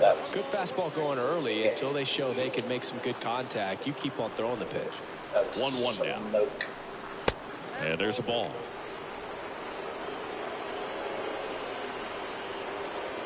Oh. It's up to 3K. That one ripped. Back there. Let's go. Drops in. Dude, he's killing it lately. Go. Go. Around third is Schmidt. Now a relay to the plate. It's offline. The run comes in, and it's 1-0. Well, they strike first as he gets the job done to bring home the run. This was a really nice swing. Didn't quite get enough behind it to get it out of here, but once it got over his head in left field, it was extra bases all the way. Hammered, and this one could be extra bases. Ruth rounds third, headed for the plate. He'll score easily, and they lead by 2. It's an RBI double, and it's 2-0. 2 consecutive base hits for these guys here. I'll tell you, man, it's such a good feeling when you smoke a line drive into the gap like that. I mean, sure, home runs are king, but I feel like nothing makes you feel like a true professional hitter more than a bolt the other way. They say you win.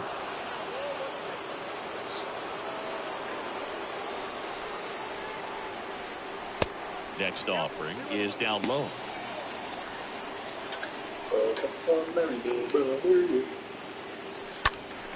Next offering is fouled back. Well, lots of pitches thrown in this first inning. It's kind of that nightmare scenario for starting pitching. But you know what? It's still early enough. He can settle in. He can get some length if he just cleans up his mechanics a little bit. Runner at second, 2 down.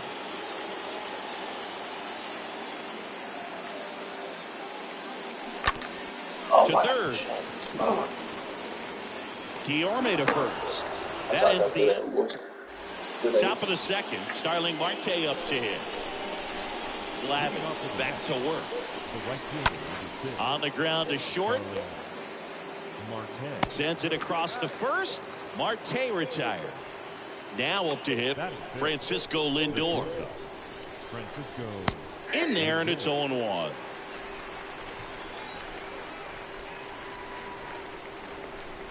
And he's down 0-2 as he swings through it. Next pitch misses inside, and it's 1-2.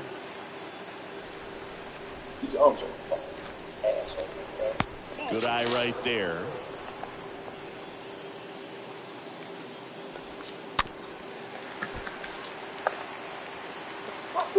And the pitch. That misses. 3-2 now. And here it comes.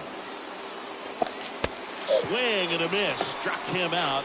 That's out number 2. Here's Mark Canha. In there for strike 1. And the lefty with the 0-1. He swings and fouls one off.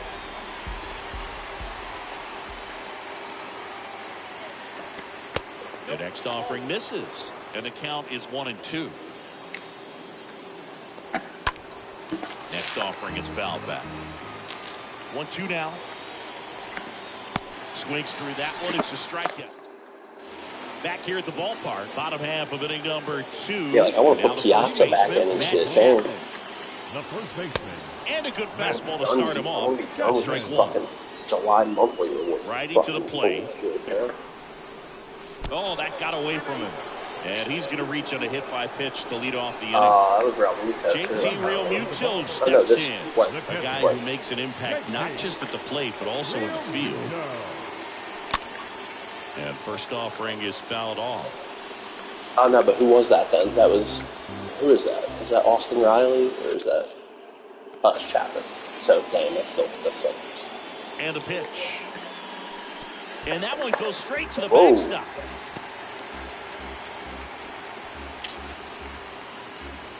So a wild pitch allows the runner to advance.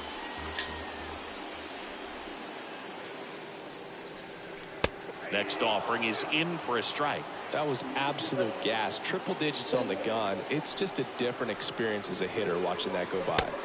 Next pitch misses. 2-2. That's where you want it. It's a good miss. Man at second. Got him. And that's the first out. out. Oh, let's strike out. Fuck. So now here's the pitcher, Tom Glavine.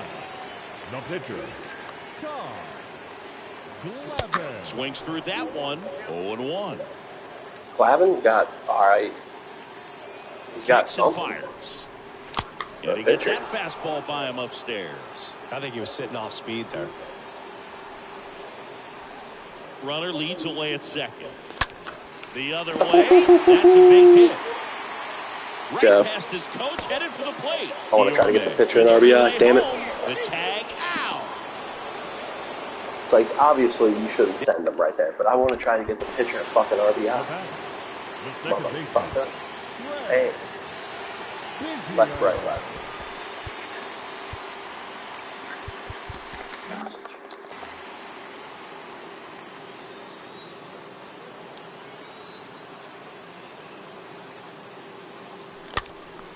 In the air, foul off first.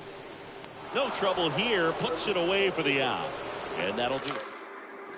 And welcome back. Now, Luis Guillorme. Leading off for the Mets. That's in there. That's strike one. Well, on paper, it's favorable to have a fairly quick inning here with 2 of the 3 hitters he's set to face batting from the left side, same side he throws from. Calls it in, and there's one away. The catcher, number 33. James McCann swings through one there. On the ground to the left. Schmidt collects it. First 2 batters retired here in the top of the 3rd. And now up to the plate, Jacob deGrom. The pitcher, Jacob. First pitch, and that's in for a strike.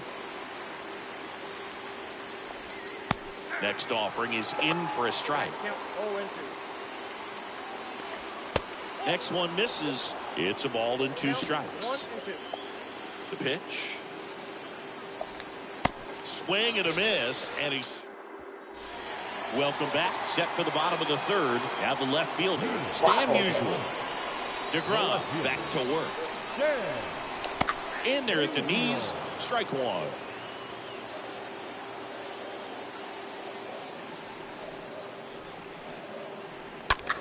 That one the other way. Hauls it in, and there's one away.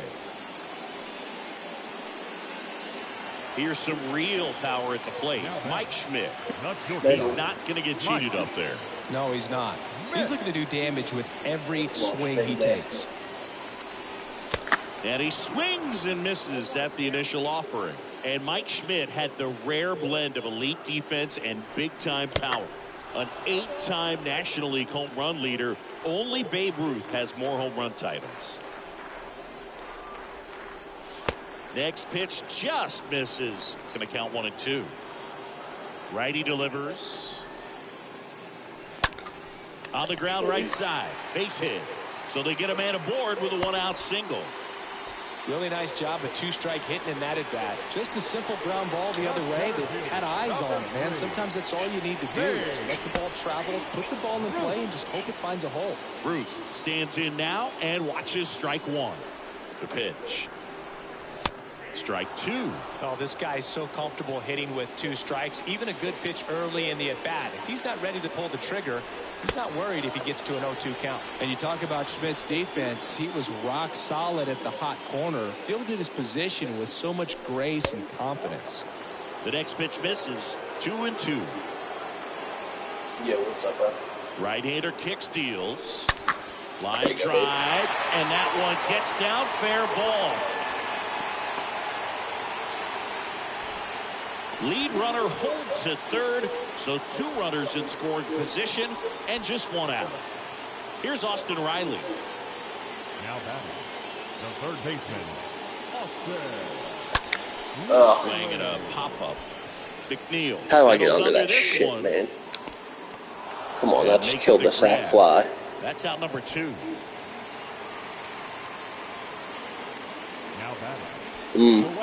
You know, honestly, bro, I use mostly old timers, retired players and shit. And the only reason, like, I got, you know, was Carpenter and Austin Riley's because I'm just doing this July Player of the Month. But other than that, bro, I really don't know too much. I couldn't give you an honest opinion on modern day players. You know, like I'd be giving you a not fully informed opinion if I were to give. You know what I mean? I know J-Rod's nice. You know. Back here at the ballpark, onto the 4th. Yeah, I wish I could give you just a, you know, a nice, easy answer from my own experience, but I just wouldn't, you know. So I don't want to up the middle. Get it. Schmidt collects. Keep the perfect game going. First on the run. And one gone to the 4th as they get the leadoff man. Well, he's doing a nice job of keeping the ball out of in the game defense or of all time, because my favorite player of all time is Ted Williams or Pete Rose. But in the game here, probably Babe Ruth. So 2 down now. He's probably my best. And here is Pete Alonso. He was gotta love staying the man. His first time. First offering misses the mark. I feel like I might be forgetting like somebody to consider. Like a split finger fastball. Trying to think of my lineup. Just weak contact and balls on the ground. He gets swings and misses. Yeah, I think that would be. How about you? Got him. Down on strikes. Bottom 4. And the batter now, Matt Chapman. Yeah, see, like this dude, this Matt Chapman, like all these guys, the only reason they're in my lineup is because I'm just trying to get the mission XP shit done with them. And the righty deals. Swings through that. Poppy, yeah. Yeah, he's my first baseman when I don't have a. The stride. That one came in hot, but right down the middle, you're saying to yourself, how did I miss that? Yeah, Ortiz is a shit, yeah. Definitely, definitely one, like, you know, up there for me, too. I love Ortiz. See, I hate the fucking Red Sox, though. It's the weirdest thing. I can't stand the Red Sox, but there's a lot of Red Sox players that I really like. The punch out there. Oh, come on now. And up to the plate is JT Realmuto. He's a guy who does it all. Same with this guy. Like, I want to put Piazza back in. I want to put Jimmy Fox back in. That's in there for strike 1. Dangerous spot for that slider right there. Didn't seem to quite finish out front and get that sharp. Yeah, tell you what, I don't know though, bro. I really wish I could, like, you know, tell you one way or the other. Kicks and deals. The good thing is, you know, just make sure you don't lock them into a collection. So if you don't like one of them, you know, you could at least salvage most of your stubs, you know, and be, you know, right there to get the other guy, you know. Yeah. Cool. Tom Glavine, the next to hit. 1 for 1. He singled the left his first time through. I almost pulled down by accident. 2 down, nobody on. Two down, word. That's cool. Let's get the pitcher out of the way so we got top of the lineup next inning. Next offering misses. Where's my 1-2 to count. There it is. Who's your squad? Now 2-2. Like who's the team you pull for? A wind and a pitch. Like, who do you want to win the World Series? Swing and a base Dude, hit. Glavine. Nasty. Glavine going for the cycle. Yeah, what do they call the cycle when you hit it in order from single, double, triple, home run? The Sox? Hey, ain't nothing wrong with that. I know, it must be tough. It must be tough lately, you know, so I understand the law, but, like, I don't hate on it. Shit, you guys got the World Series in 05, you know? My squad's the Phils, so I'm kind of in the same boat. You know, we've got one in 08. May not really want to deal with the guy in the box, and you got to be aware of that. Take your walk. I don't really pay too much attention to, like, the Sox. How are they doing? Are they looking all right? Are they on the up and up? Ah, okay. Yeah, been there, my friend. That's a base hit. You know what that feels like. Oh, what the hell happened? Shit, I should not have did that. And they cut him down, going for 2. That ends the Who inning. cares? Let's keep this game moving. Ready now for the 5th inning. Dang. Starling Marte. Hey, you know what? I guess you could chalk it up. Yeah, there are teams that go worst to first. Oh, I blew a perfect game doing just that the other night. Except it was with the catcher, and I accidentally canceled the throw. Now at the plate. His It first was, I had a perfect game through 8 and 1.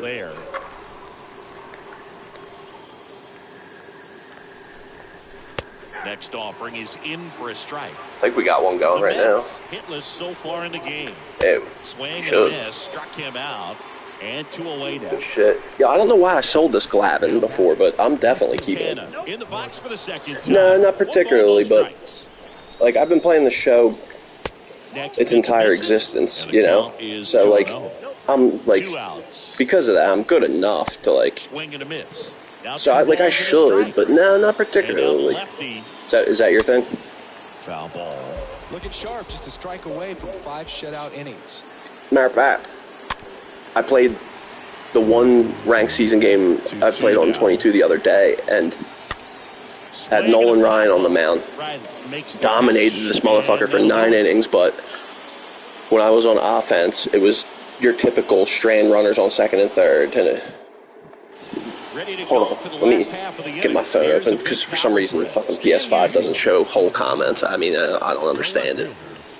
It's really annoying, but 1 second. And that one missing low.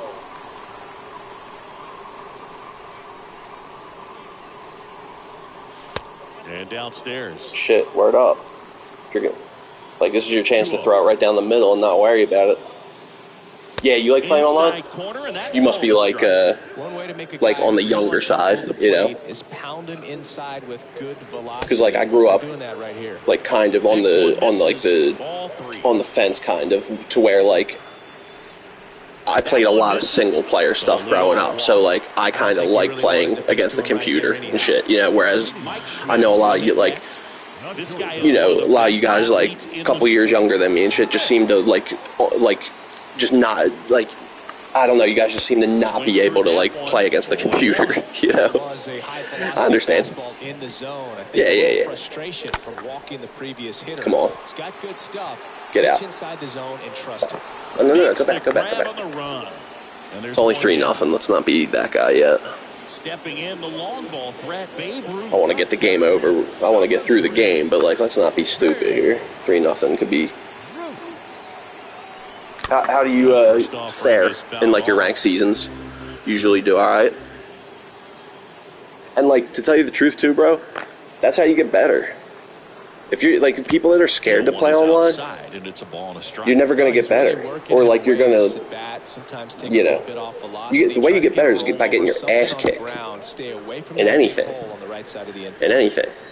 In real sports, you get better by playing with older kids and get your ass kicked. So then when you playing against kids your own age, you dominate, you know? So, like, that's cool, the fact that you know. Oh, lay off that shit. Was that a strikeout? Motherfucker, I didn't even know I had 2 strikes. And now, Austin Riley, 1 for 2 with an RBI double back in the first.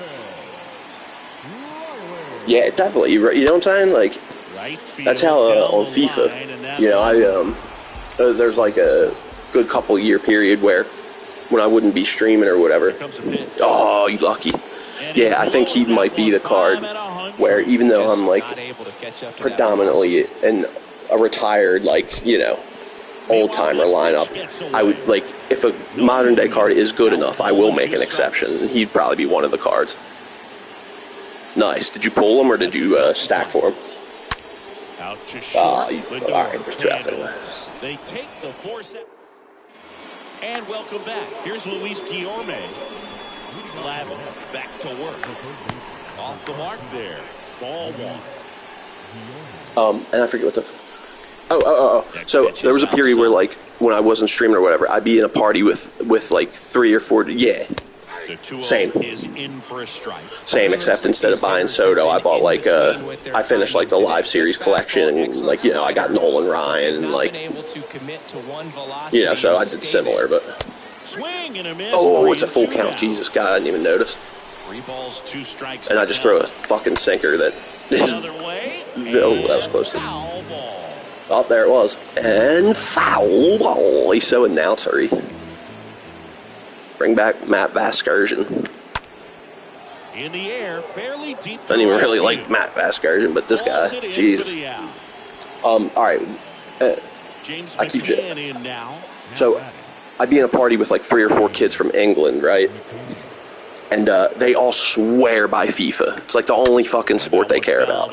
And like, you know, I never cared too much for soccer. I played it when I was younger, but once I started being in the party with them guys, I got into it. You know, I like it now, but I started playing FIFA also. And the way I got better was by fucking getting my ass handed to me over and over again, repeatedly, you know? That's the third. But now, like, I'm nasty at FIFA, you know? Like, and that was because I was willing to, you know, like, I mean, trying to get something going for him with 2 I don't know. I know people play video games to, like, enjoy it and have fun, but, like, if you want to get better, that's how you do it. Next offering is in for a strike. The Mets still looking for their first hit in this one. All right, thanks, dude. Yeah, you want to shut the fuck up, as if everybody in the fucking arena didn't know that already. And misses. They go with one of their more experienced arms in this spot, Trevor May. Who are you informing that it's a perfect game going? At this point of the ball game, nobody. About middle innings, I should have swung at that. I should have swung at that. I love swinging. Those are base hit machines. We'll see just how many outs he's able to give his skipper. See the velocity, 97 with that fastball. Left-hand hitter waits. And that gets the inside corner for a strike. In today's game, not that many fastball but that's always a fucking ball when I'm on the mound. They're looking for one. 2-0 changeup. Goodbye. Oh, now this is blasted. Way back there. On its way. Gone. Matt Carpenter. Good shit. That's with Carpenter, too. So that's It's 4-0. Mission experience. Fucking it. Here's Matt Chapman. He's 0 for 1. Keep going, Chapman. Now back, first baseman, Matt Chapman. Oh. Next pitch is popped up. Lindor has this one sized up. Just missed it. Makes the grab, 1 down.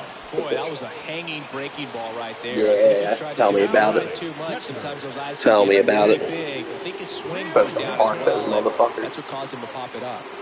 Real Muto up to hit for the 3rd time as he lays off inside. I don't know if one dude's still here, but why are you a White Sox fan and not a Cubs fan? Like, are you from the South Side?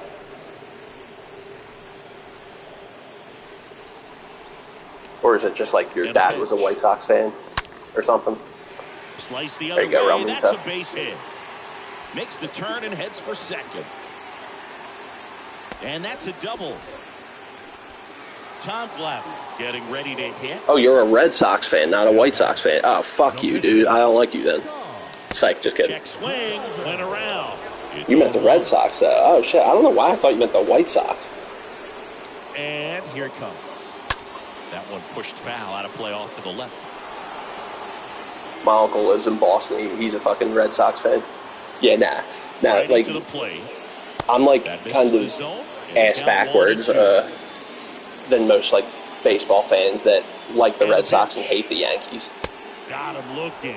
I actually like don't mind the Yankees at all, really, unless they're playing the Phillies. And I honestly can't stand the Red Sox. Like in 2004, don't get me wrong, I was rooting for them to win, you know, but like then you guys started winning. You guys won like what, 3 or 4 World Series in 10 years? And you know what too? I never had any sympathy for the whole poor Red Sox haven't won a World Series in 80. Yeah, meanwhile the Celtics, Bruins, and fucking Patriots are cleaning up. Like, oh, poor ball. Like, fuck out of here, yo. You know what I'm saying? That's the shit. I think that might be one of the reasons why I say I hate Red Sox, you know? It's like, God damn it, you motherfuckers, man. Celtics are fucking cleaning up. The Bruins cleaning up. Patriots, dynasty. I'm from Philly. The run comes in from second. It's 5-0. I'm from Philly, so I think that could be another thing, you know. But I don't think so actually, because then I would hate the Yankees too if it was just a Northeast thing. Oh, I despise the Mets, obviously. Obviously, who doesn't despise the Mets?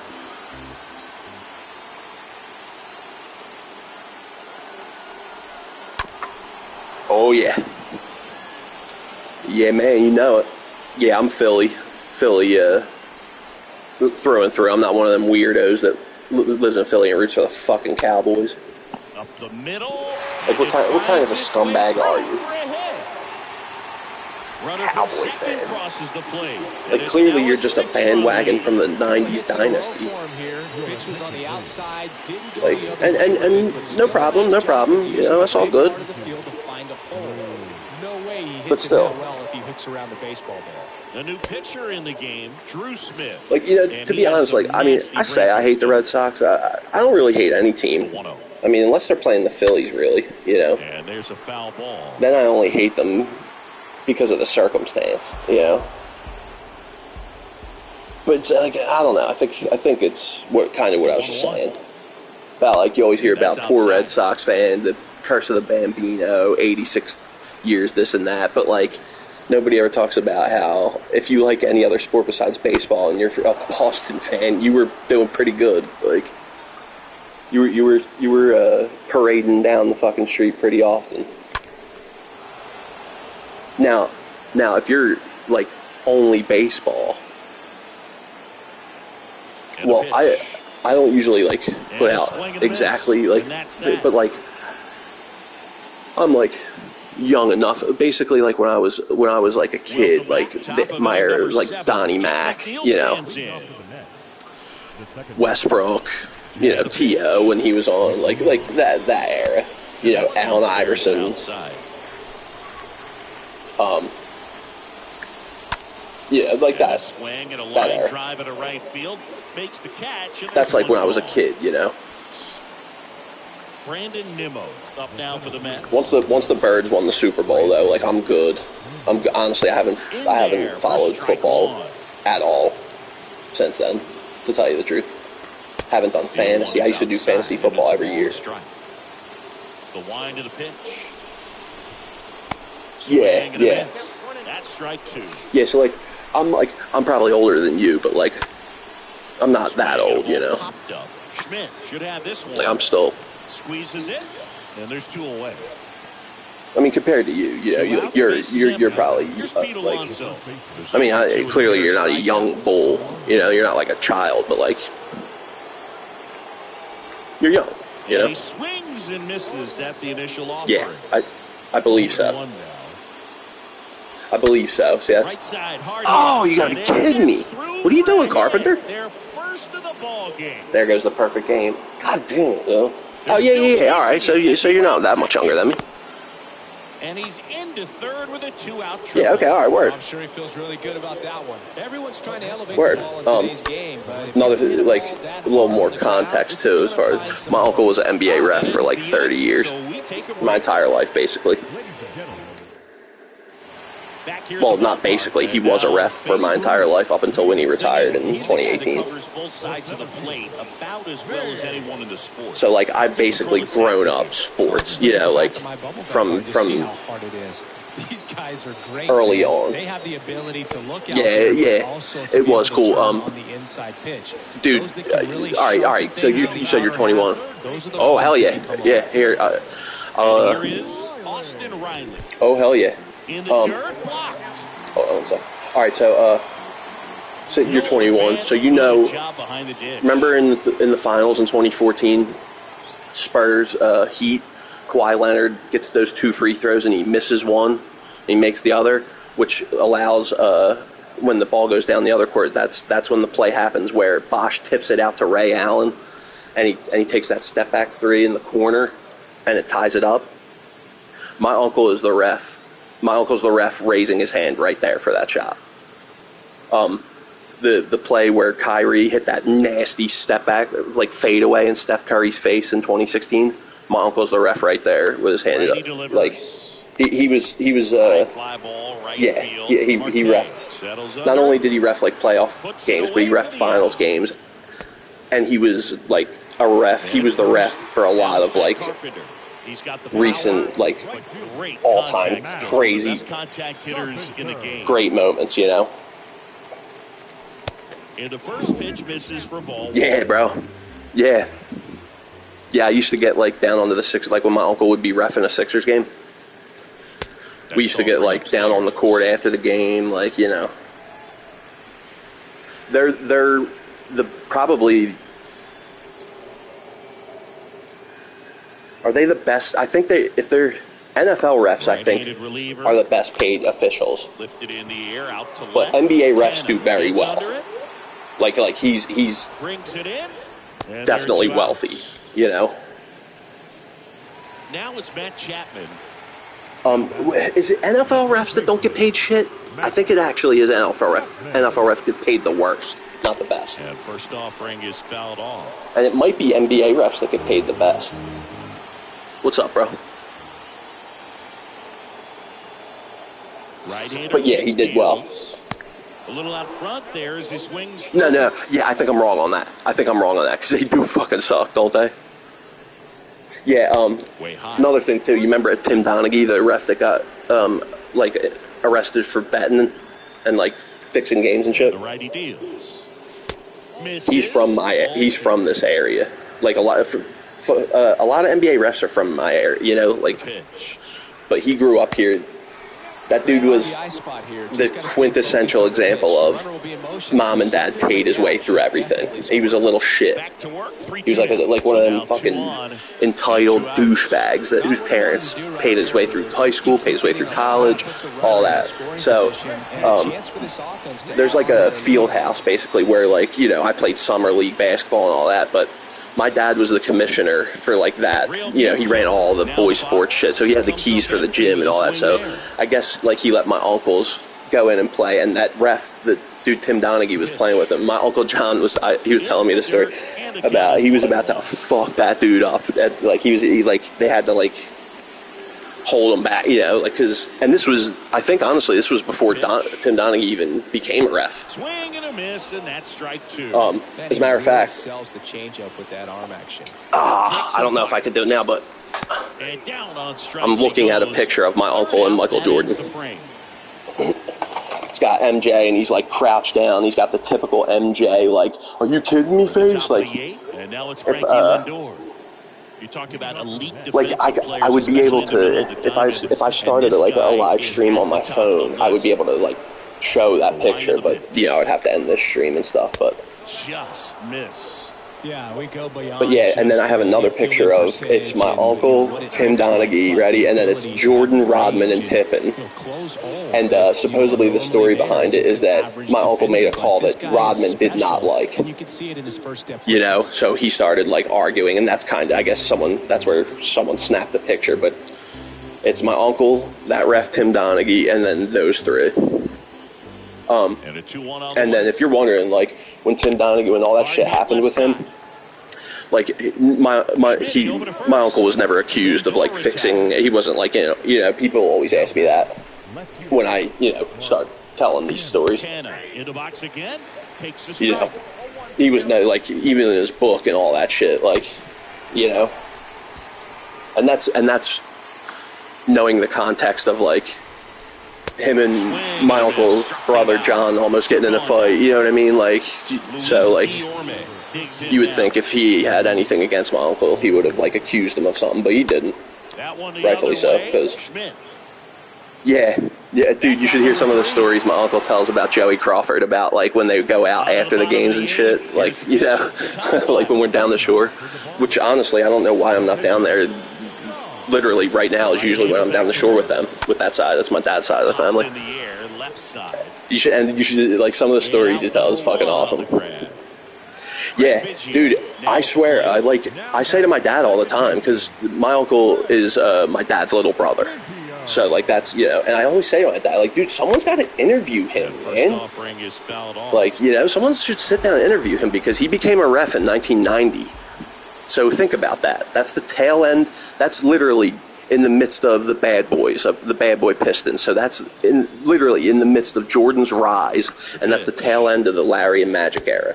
So that's when he became a ref, and he retired in 2018. So that's all the way up through Kobe, T-Mac, Shaq, all the way through LeBron, up to the Warriors and shit. So he was a ref for all of that. Like, so, he says, I remember one thing he said, which was funny, is that Vlade Divac smells horrible. And I used to hear this back in the day. It seems to me like it must have changed, but my uncle used to say that KD never complained. Like KD was like he didn't argue. He didn't like when the refs would make a call. Like, I don't know about. See, like, I probably could go to him. All right, one thing to understand is that side of my family, my dad and that uncle have 7 brothers and sisters, and they all each have like 4 or 5 kids. So that side of my family is huge. Right, so, but I feel like if I went up to him and said I could ask him shit like that, but I haven't, so I haven't heard who he said that was the biggest dickhead. But here, funny enough, my mom and dad were at his tryout, and supposedly Scottie Pippen called him a dickhead during the tryout. Like, you know what I'm saying? I gotta ask my mom that to tell me the story again because it's been a minute, but. I'm telling you, man, I feel like it probably should be me that interviews him or whatever. But, like, dude, someone should interview him. There's no book like that, right? Or there's never been, like, a documentary for, like, the point of view of a ref, you know? Like, and, like, I could ask him, do you remember, what were your thoughts going through your head when you were standing 2 feet away from Kyrie as he hit that fade away in Curry's face? Or what was going through your head? You know, like, I'm sure it's not that interesting of an answer, you know, that he would give. Probably, like, making sure that... so when a ref raises his hand, when someone takes a 3, that means he's telling the scoring table that the guy's feet were behind the line and that it's a 3, right? So, why the fuck did I just start to say that? I had to say that to set up something else, but I forget now. Whenever I'm trying to talk and play at the same time, I start being an idiot. But, like, dude, I remember Isaiah Thomas in 2001 was, like, because the Sixers were playing the Pacers, and Isaiah Thomas was the head coach, and he accused my uncle of, like, showing favoritism towards the Sixers because that's where he's from. But it was ridiculous. Like, my uncle's would not show the Sixers favor at all. He wouldn't like be harsh against them, but he also wouldn't show them favor, you know. Oh, I remember why I said that. Because I was going to start like talking about how like I was reffing for like, you know, a little bit too, you know, and it's just cool like because you know my uncle's an NBA ref, so like the 1-2. Yeah, you can ask him this and that. With some other stuff. So I've played on the Sixers court 3 times, I think. It's at least twice, 100%, but it might be 3. But like, don't ask me how this happened. I have no clue how the hell this fucking ended up. But who? My uncle? Now the 0-1.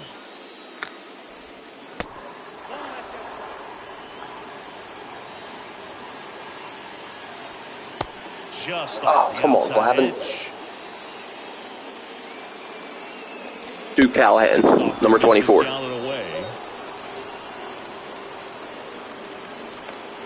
And he flips the breaking ball in there.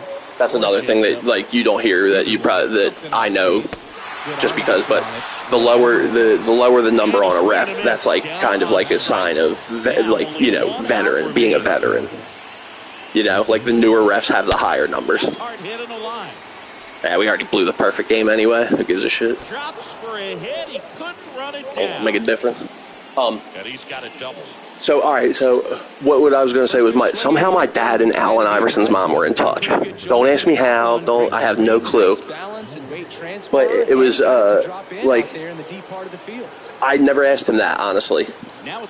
Never asked him that. And like, see, the thing you got to remember is like refs are supposed to be indifferent, and they really like, you know, with the internet and like lately, like NBA refs get a lot of like crap, you know. But yo, take it from me, them motherfuckers are scrutinized to the umpteenth degree. Every little fucking action. You know, I wouldn't be able to wave to my uncle if it was a Sixers game and I was there.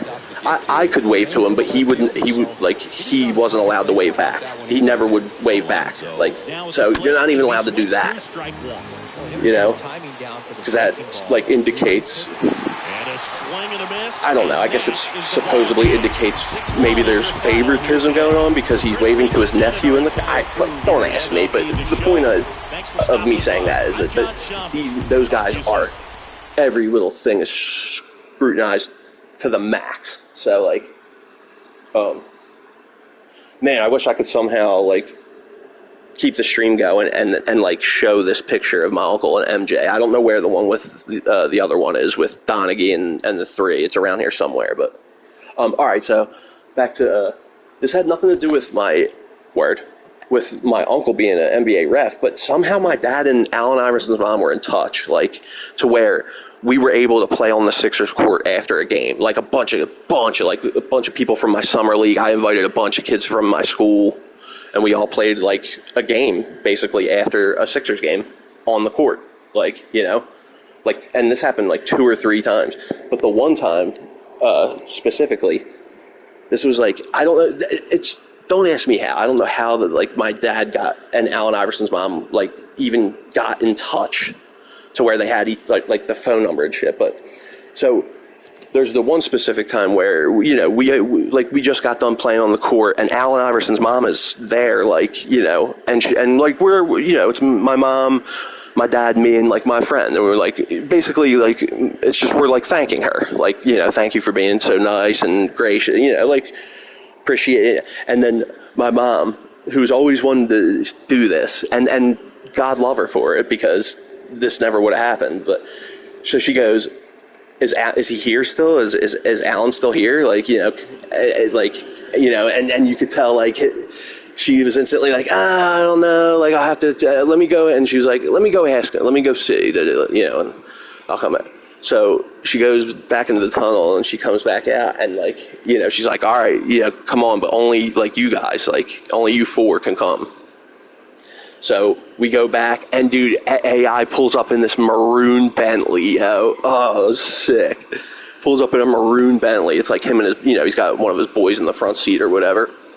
He's from Virginia, so like it's sort of local, you know, so I don't know who it was. You know, basically, like, I'm sure kids like he grew up with wouldn't be ridiculous for them to be up in Philly, you know, so that's probably who that was. But so I have a picture of me leaning on AI's driver's side window of that Bentley, and AI's in the driver's seat, and I'm leaning on the window, and then it's like, you know, my friend, and like, so I met AI, and so that was pretty cool. But I remember when I was, God, I must have been a fucking toddler, but I met George Murasan and Chris Webber when they were the Washington Bullets. When they were still the Bullets. Yo, dude, he pulled up, it was one of the nicest cars I've ever seen. And then, I don't know where the fuck we went, but we got in another car, like, with his cousins or something. I forget where we went. But, like, it was cool. I'm turning around right now looking at a pair of you remember the AI? Dude, exactly, yo. You know who Murasan is? And now imagine what it was like me being like a fucking literal, like a toddler. Imagine how big that dude looked to me. All right, let's switch the jersey up real quick. Oh, you know what? Nah. I'm keeping it the Braves because I just got Glavine back, so it made it so I have this little Braves 90s trill. So I'm going to keep it the Braves, honestly. Let me check this real quick. I remember one time my uncle was reffing a Sixers game. He would ref like a Sixers game. And then remember how I was saying that side of my family is huge. So like, yeah, he's from Newport News. Yep. But so that side of my family's huge, yo. So like, there's many times where he refs Sixers games that I didn't get to go to, you know, because that side of my family, I have literally like 80 cousins. So like, it's, you know, but like there was one time I remember where, and this is also when I was a little kid, we were going into the Wells Fargo Center. At that point, I think it was like the Wachovia Center or whatever it was, but we're walking into the entrance, and like some of the fans thought my uncle was a player, so like they're like cheering for him and shit, dude. You know, like it was funny. It's just like you know, if you're not famous or whatever, like, it's just something you like don't ever experience. You know, walking up to like a place and there's a crowd of people like literally, yeah, like clapping and whistling and cheering. You know. Ooh, here's a good one. I remember this was a different time where my uncle was reffing a game, and it was just me and my dad went this one time. The game ends, you know, like, and this is literally right when the game ends. So like the players are all still on the court and stuff. This is against the Charlotte Hornets. So my uncle motions down, like tells us, you know, to come down with him. Because this is holy shit, this was the same time that those people were cheering. Because why would we have went down there unless we were leaving with him? Yup, and that was the only time that ever happened. So this was that same time, actually. Now that I think about it, wow. All right, so anyways, it's the end of the game now, and you know, he's like, "Come on down," and as I get down to the court, I'm about to walk right by Muggsy Bogues, right? And you know, this was when I was a kid, so like Muggsy Bogues was like one of those, like, he was like a star, like you know, superstar kind of, you know, so like a lot of kids, like, you know, knew him or like liked him, you know. He was in Space Jam, for God's sakes. But I remember when I walked up and I went, "What's up, Muggsy?" And he goes, "What's up, little man?" And he rubbed my head, like, you know. So there was another one. Those are probably the two like most famous players I met, though. You know, just because my uncle was an NBA ref doesn't mean I like met MJ and like Kobe and shit. You know.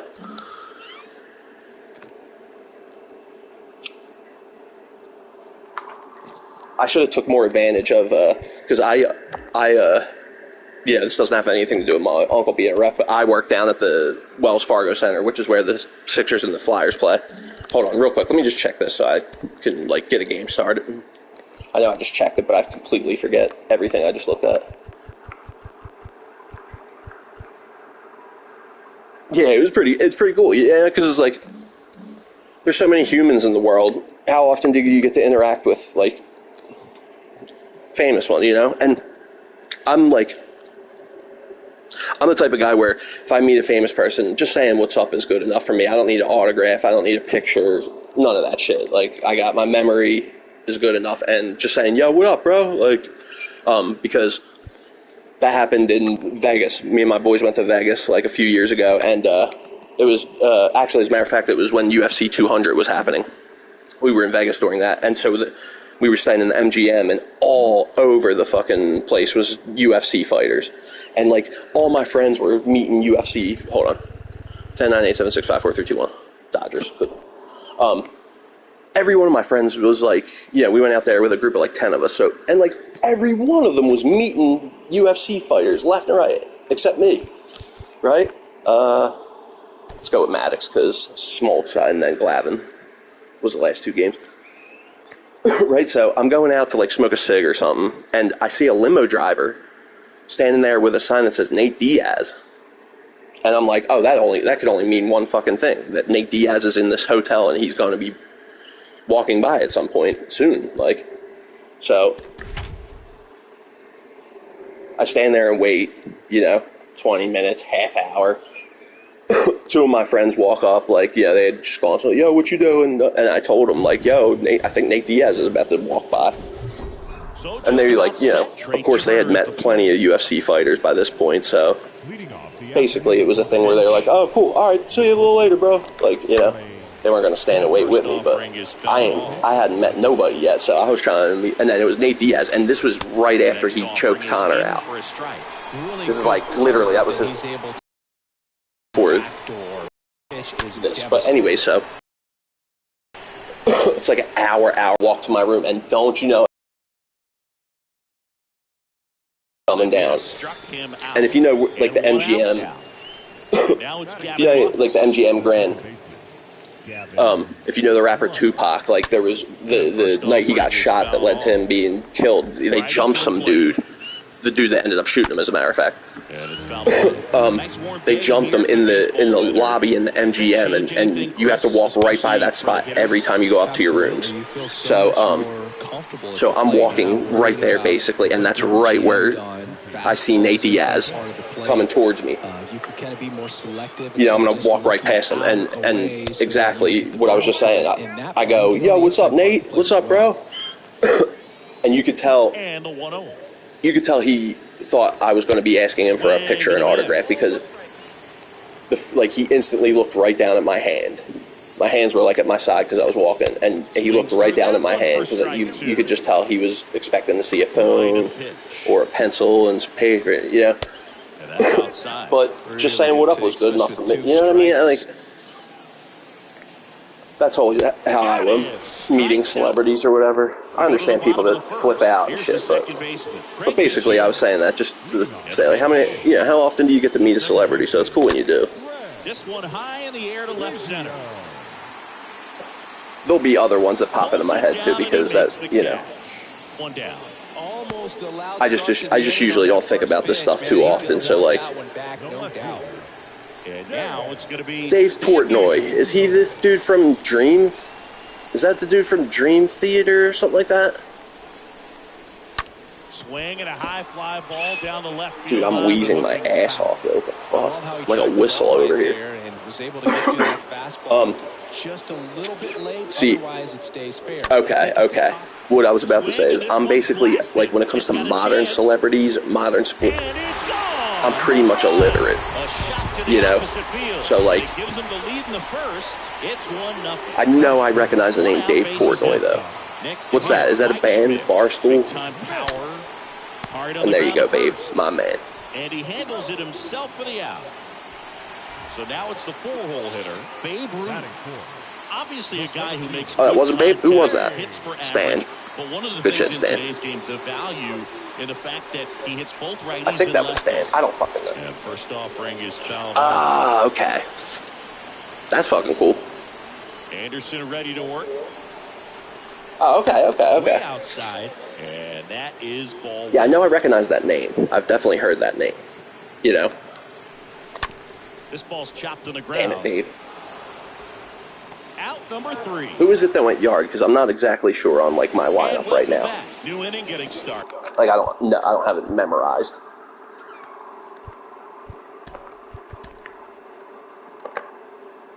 Was it Biggio? No, it was Stan the Man. Okay, cool. Here's the power hitting catcher, Will Smith. The jury's still out for me on Maddox on the show. Honestly, because I have him at parallel level 5, so I've used them plenty. But see, the thing with Maddox, why Maddox was so awesome, and why I don't know if it necessarily translates to this game, but he was basically, I know, dude, I'm so hyped, yo. I'm hyped. Oh, it's on Friday? It's not tomorrow? Yo, if you know anything about what the new season is or anything, don't tell me. Don't tell me, because I never look that type of stuff up. I like to turn the game on the day it releases and see it. You know what I'm saying? I knew about the Ken Griffey though already, so. But I'm so hyped for that. Last year on the show 21, I got it a couple months in, so they had already released some cards. Yeah, there's a new season tomorrow. Runner at second, 2 down.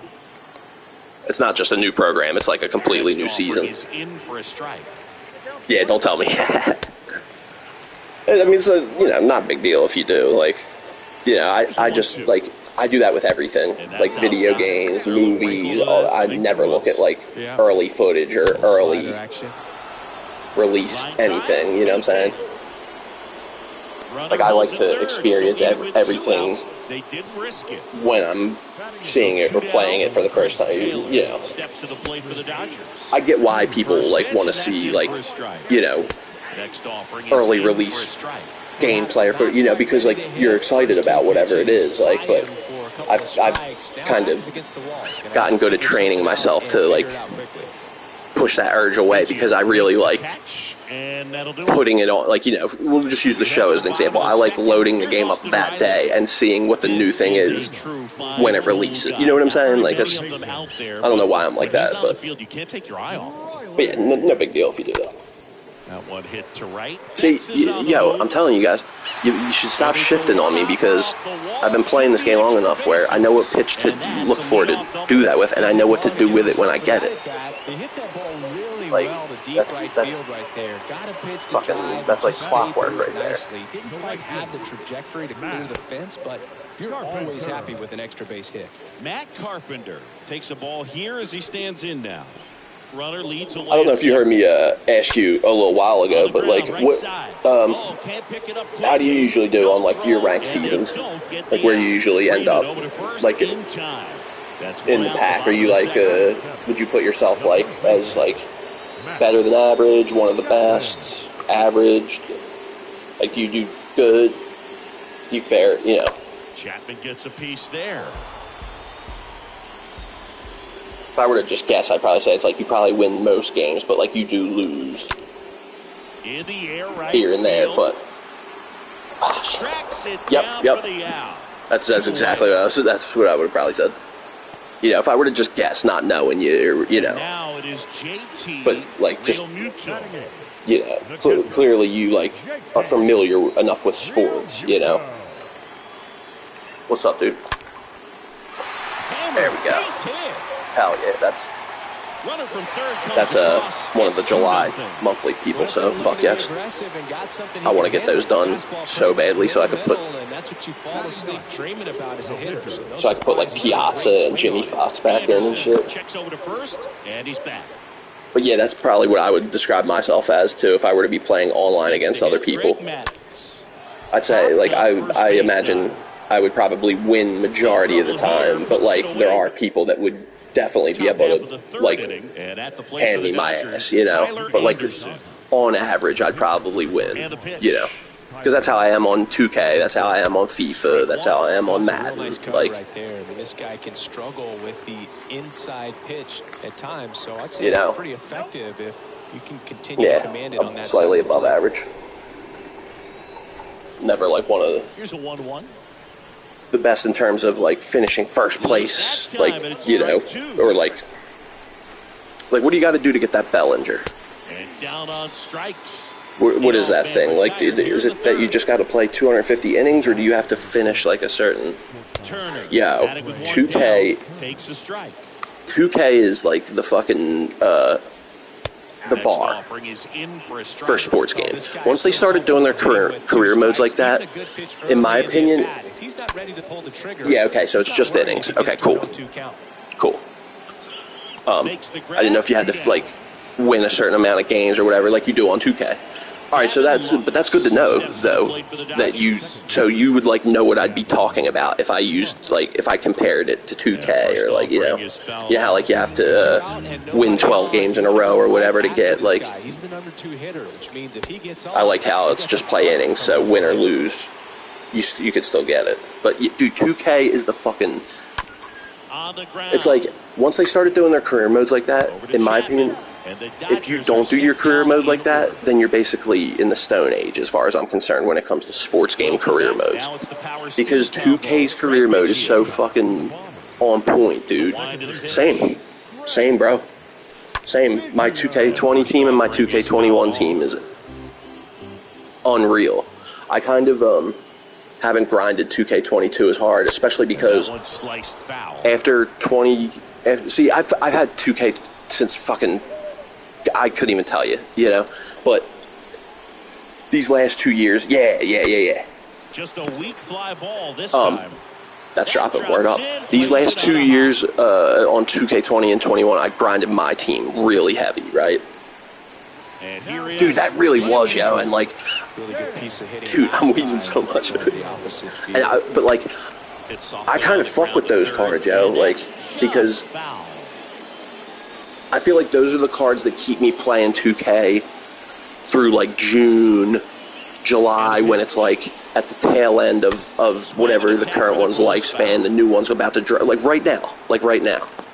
That would be, those are the type of cards that would keep me playing that game now, you know, because it's like just the wacky, weird cards, you know. But dude, it really was insane. And you know, say what you will about what it did for competition, you know, and being able to have like Shaq as your point guard, you know. Yeah, I'm on PS5.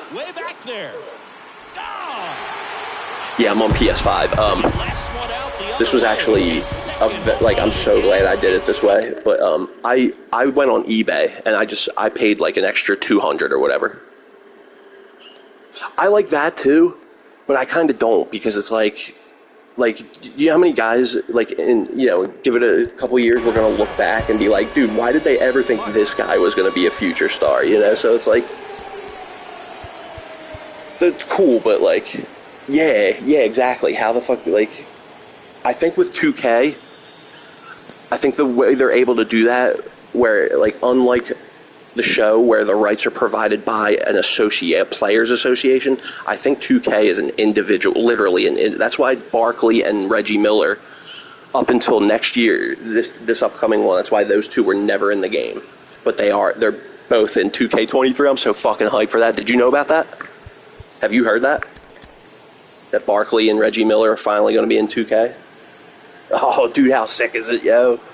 Stepping in, like, finally, man. It's like those are like they're two all-time greats. Like Reggie Miller, I feel like once Steph came out and started like hitting threes the way he did, like I don't think of Reggie Miller. Oh, you didn't know that? Oh yeah, dude. Yep, Barkley and Reggie Miller are both confirmed for 2K23. So now, dude. Now that they can do things like, now we can have the Dream Team officially. Like, number one, you can have the 93 Suns, you can have the 83 Sixers, you know, you have the 95 Pacers. Like, there's like a bunch of classic teams that are now. You can have like the 98 Houston Rockets, you know, with Barkley, Olajuwon, and Pippen. Like, dude, it's like. And I love Charles Barkley personally. Like, Charles Barkley's one of my favorite basketball players, both on and off the court, you know? So it's like, fine, they're adding him, but... Yeah, 2K's the shit, dude. 2K, I feel like they definitely do... They do a lot of cash grabby fucking things. Yeah, dude, definitely. Definitely. But yeah, 2K does a lot of cash grabby things, but they do deliver on like quality, you know, like just a lot of like you kind of are getting a lot for your money. I feel like the show and 2K are definitely two sports games you kind of are getting your money's worth, because 2K with the quality is just amazing, and the show is awesome because they are the best ones in rewarding grinding, you know. The show is the one that you can earn the players the best on, you know, whereas other ones you got to pack them or you got to stack for them. You know, you can do that on here too, but like most of the players you can earn, you know, or a lot, like you can earn a very, very nasty team without having to spend a dime or whatever, you know. So 2K for quality and like just the amount of like content that is in a career mode or whatever, you know what I mean? And exactly, that's what I was getting at. And what do you know? It's the EA Sports ones that are fucking bare bones bullshit, dude. Exactly. Now, you can pay to win, but you don't have to. And that's why I love the show. You know, they really are the best at rewarding just playing the game. You can earn players if you just play the game enough. You know? But like, I mean, I like the fact that you can if you want. And they do it. Another thing the show does good is that you can buy stubs. You can directly use real money to buy currency to buy the player, whereas in other ones you have to buy packs and hope you pack the player. They're like, you're not even guaranteed to, dude, it really is gambling. Like, it really is. Dude, it is gambling. I don't care what anyone says. Like,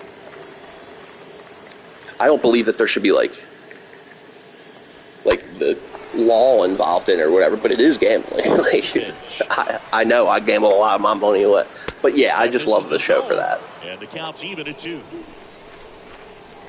So those two, but yeah, wouldn't you know it? It's the EA Sports ones that are fucking bare bones, that are just a bare bones cash grab, dude. I like FIFA. Don't get me wrong. FIFA's like alright, but like nonetheless, dude, like, oh god, yo, like EA Sports is just a joke now. EA Sports used to be the standard bearer. They used to be the bar. Like, you know, they were like the fucking trendsetter, you know, and now they're just a joke. I was so disappointed when I heard the F1 was going to EA Sports, because I don't, like, though I don't really, like, love it like that, I do play the F1 games from time to time, you know, so they just went to EA Sports, and I was so disappointed, because, yep, like you just said. Zips it across and turn. And Madden, oh, don't even get me started on Madden. Like, just the amount of features that used to be in that game that aren't anymore alone is like, frustratingly, like, annoying. And the right-hander deals. And a ground ball to first. He'll do it himself. One up, one down. Oh, I didn't tell what I was going to say about getting my PS5. I just took the hit, like, you know, like when PS5 kind of first dropped, and it was like you couldn't get one anywhere. It might even still be like that. And like they would drop a couple at a store, and they'd be like bought up like right away or whatever.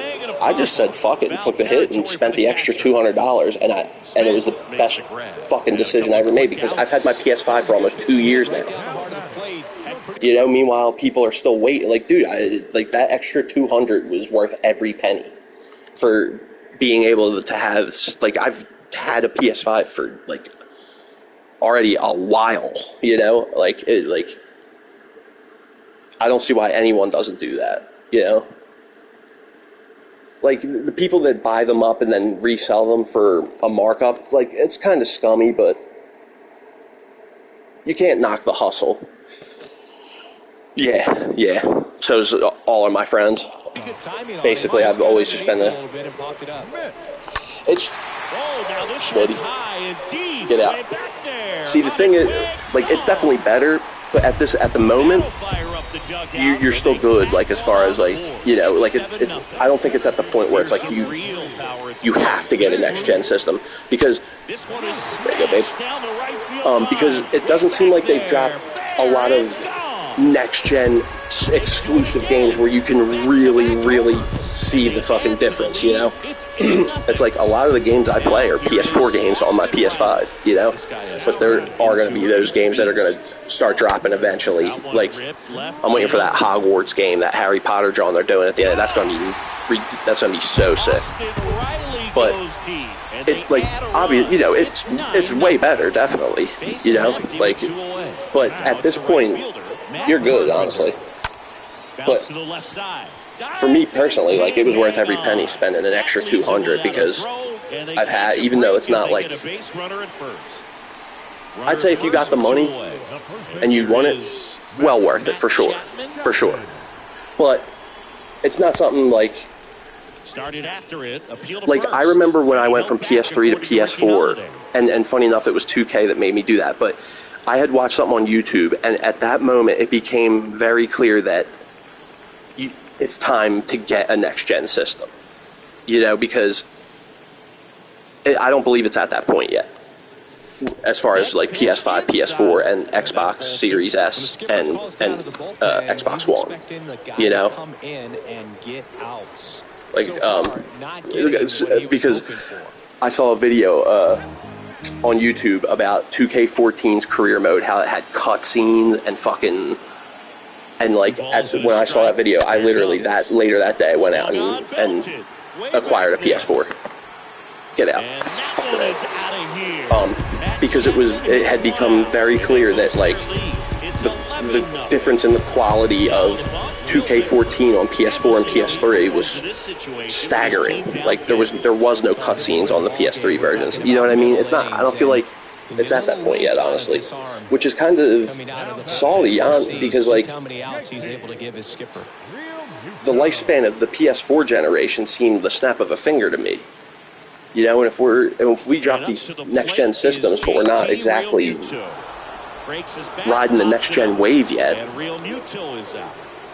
they bet, like, this generation better not seem like the snap of a finger then, because then I'll feel like I was cheated, like, of like a few years, you know. But yeah, I mean, I don't know if if that, you know, helped you you know, And he's down 0-2 as he swings in any way, but okay, cool. Yeah, like you're good. If you have a PS4 right now, like, and it goes just foul. I don't see it as the point where, like, I think a good way to put it is I don't necessarily see PS4 and Xbox One as last gen yet. Which is a little sneaky because dude, everything should be cross-platform. It makes no sense why it isn't. He can jump you if you make a mistake. You know, everybody is already what they are. You know, you're an Xbox guy, so you'll probably always be an Xbox guy. And I'm a PlayStation guy. I've had nothing but PlayStation my entire life, basically. So I'll always be PlayStation. Like, so it's so, like, because you know the reason that not everything is cross-platform is because you got them scummy businessmen that are like, it's going to affect sales. No, it's not. No, it's not, because you already have a fan base that is going to be PlayStation regardless, and there's going to be Xbox regardless. So that's something I think is a little behind. Like everything should be cross-platform at this fucking point. The fuck, like. But yeah, what I was saying, I don't think, like, I think that's the best way to put it. Yeah, I don't necessarily see PS4 and Xbox One as last gen yet. I definitely see PS5 and Xbox, whatever it's called, as next gen. Like, certainly, you could definitely tell the difference in quality. The graphics are better, absolutely. But, like, first pitch and he just misses. It's just they haven't, like, I can't think of really one, like, next gen exclusive game that was like, you know what I mean? Whereas it seemed like every generation before, when the next gen systems released, it's like evident right from the get-go that, like, you know, I personally don't believe it was time for PS5 and Xbox Series, whatever. You know? Like, I don't think, like, they could have went another, like, 5 years probably before it was, like, time. You know what I mean? Like, clearly, because it's been 2 or 3 years since they released, and it's like, you know? Because it did seem really quick, honestly. I remember when they started talking about, oh, PS5 is going to be coming in a year or two. Xbox, I was like, already? I was like, damn. Like, the lifespan of, like, PS3 and 360 seemed like ages. Yo, same, bro. Ooh, fuck. Jesus Christ. Same, dude. I think that's another thing that pisses me off. But, you know? It's like, dude. Stays alive. Absolutely. That's definitely... That's a great example of what one of those games will be. Exactly. When they drop GTA 6, that will be a next-gen exclusive game that makes it very evident that it's time. They haven't dropped nothing like that yet. Like, you know, it was like, I feel like they rushed these, you know, hey, I'm happy I got a PS5 and shit, like, you know. Honestly, bro, I'm not 100% on board with you right away on that one, because I do love Red Dead, but I do think it is, and don't get me wrong, like, if I had to pick between one or the other, of course I would probably go with GTA. I mean, it's modern day, it's just like, but I do love, you know, like, see, the thing is, I don't put it on Red Dead, basically, because it was time for a new Red Dead, you know, like, but it's also like, we're also a couple of years into, it's time for GTA 6. Like, dude, it pisses me off, man, because it's like, I never looked at Rockstar as a cash grabby game company, and with GTA 5 online and shit, I'm starting to look at them that way, man, because it's like, stop fucking resting on your laurels with GTA 5 and riding this fucking, like, that one drifts inside. You know, whereas they used to, like, because the demand for it's been 10 years, exactly, bro. And dude, there was 2 years between fucking Vice City and San Andreas. Now, given those are much older games that take much less man hours to make, but, like, dude, a decade is ridiculous, honestly. You know, and it's the exact reason why we don't have GTA 6 right now is because of GTA Online. If there was no GTA Online, we'd have GTA 6 by now. And don't get me wrong, I love GTA Online. Like, it was a fucking great idea. But, like, and hey, how could you complain with shit that's free? You know, you can't say they didn't hook it up. as far as GTA Online goes. But I would love it. I would love it. You mean Liberty City, right? And the righty deals. Algonquin. But like, I would love it. I'm all about the fucking New York City style setting. That's what GTA is. The fact they've gone to other places is just like a bonus. Like, you should be grateful that they've gone anywhere else, because GTA is Liberty City. You know? Yeah, okay. I'd love that, personally. But you know what, too? You know what it's time for also? Like, I also believe I believe they should not only have GTA 6 out by now, but they should also have a follow-up to LA Noire out by now, too. And, I would I would love for GTA to go back to Liberty City, but I would also be cool if they did some shit like a sequel to LA Noire, where it was like NY Noire, and it was set in Manhattan in the 50s. And it was the same thing, you were a homicide detective, and da-da-da-da-da. But like I think it's time for them to, it's just like clearly the thing that sucks is that clearly these games are starting to really become like a very, very massive, years, even decades-long undertaking, because that's one thing about games like GTA and shit. What, a sequel to LA Noire? Really? I have heard nothing about that. I don't like the Brazil setting, because I don't like tropical, it's like, I just don't like, I play Call of Duty Zombies a lot. I don't like any of the maps that are set in green areas, But like, Brazil in the 70s, I could honestly get down with that. That's, and especially because it'd be Rockstar and it'd be a sequel, it could be set on the moon for all I care, I would buy it. But basically what I'm trying to say is, even though I hate it, would hate the setting, it would be, I'm the type of guy that if a game's good, it doesn't really matter what it is, or whether I like it or not. If it's a good game, I'll play it, or I'll check it out at least. Really? Yo. That's what you were talking about, right? Because, keep in mind, there's a stream delay. So I don't, when you send your comment, I don't see it right then. It takes another minute or two for me to see it from when you type it. So by the time I actually see your comment, a lot of the times I'm on to the next subject already. And so I forget what you were talking about. You know what I mean? So, just keep that in mind. Word, dude, that's so fucking sick. I haven't thought to look that up in a while because there was never any rumors or anything for the longest time, but that's chilling, dude. I'd kind of fuck with that, honestly. I wish it wasn't in Brazil, honestly, though, man. But I do see, I do see, that is cool that they're going to a different location that they've never done. Well, that certainly feels good when you can win. I'm not going to write it off instantly, especially since it's Rockstar. And LA Noirs was such a cool fucking game. But yeah, bro, GTA, we should have it, yo. Because they started working on it right after GTA 5 released. I guarantee it.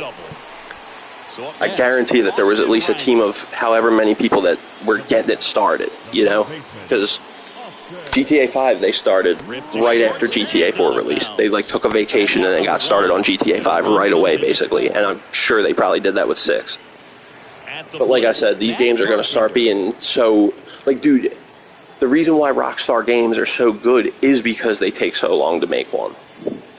Do you think it would be, do you think there would be that much detail? Why are Rockstar games so sick?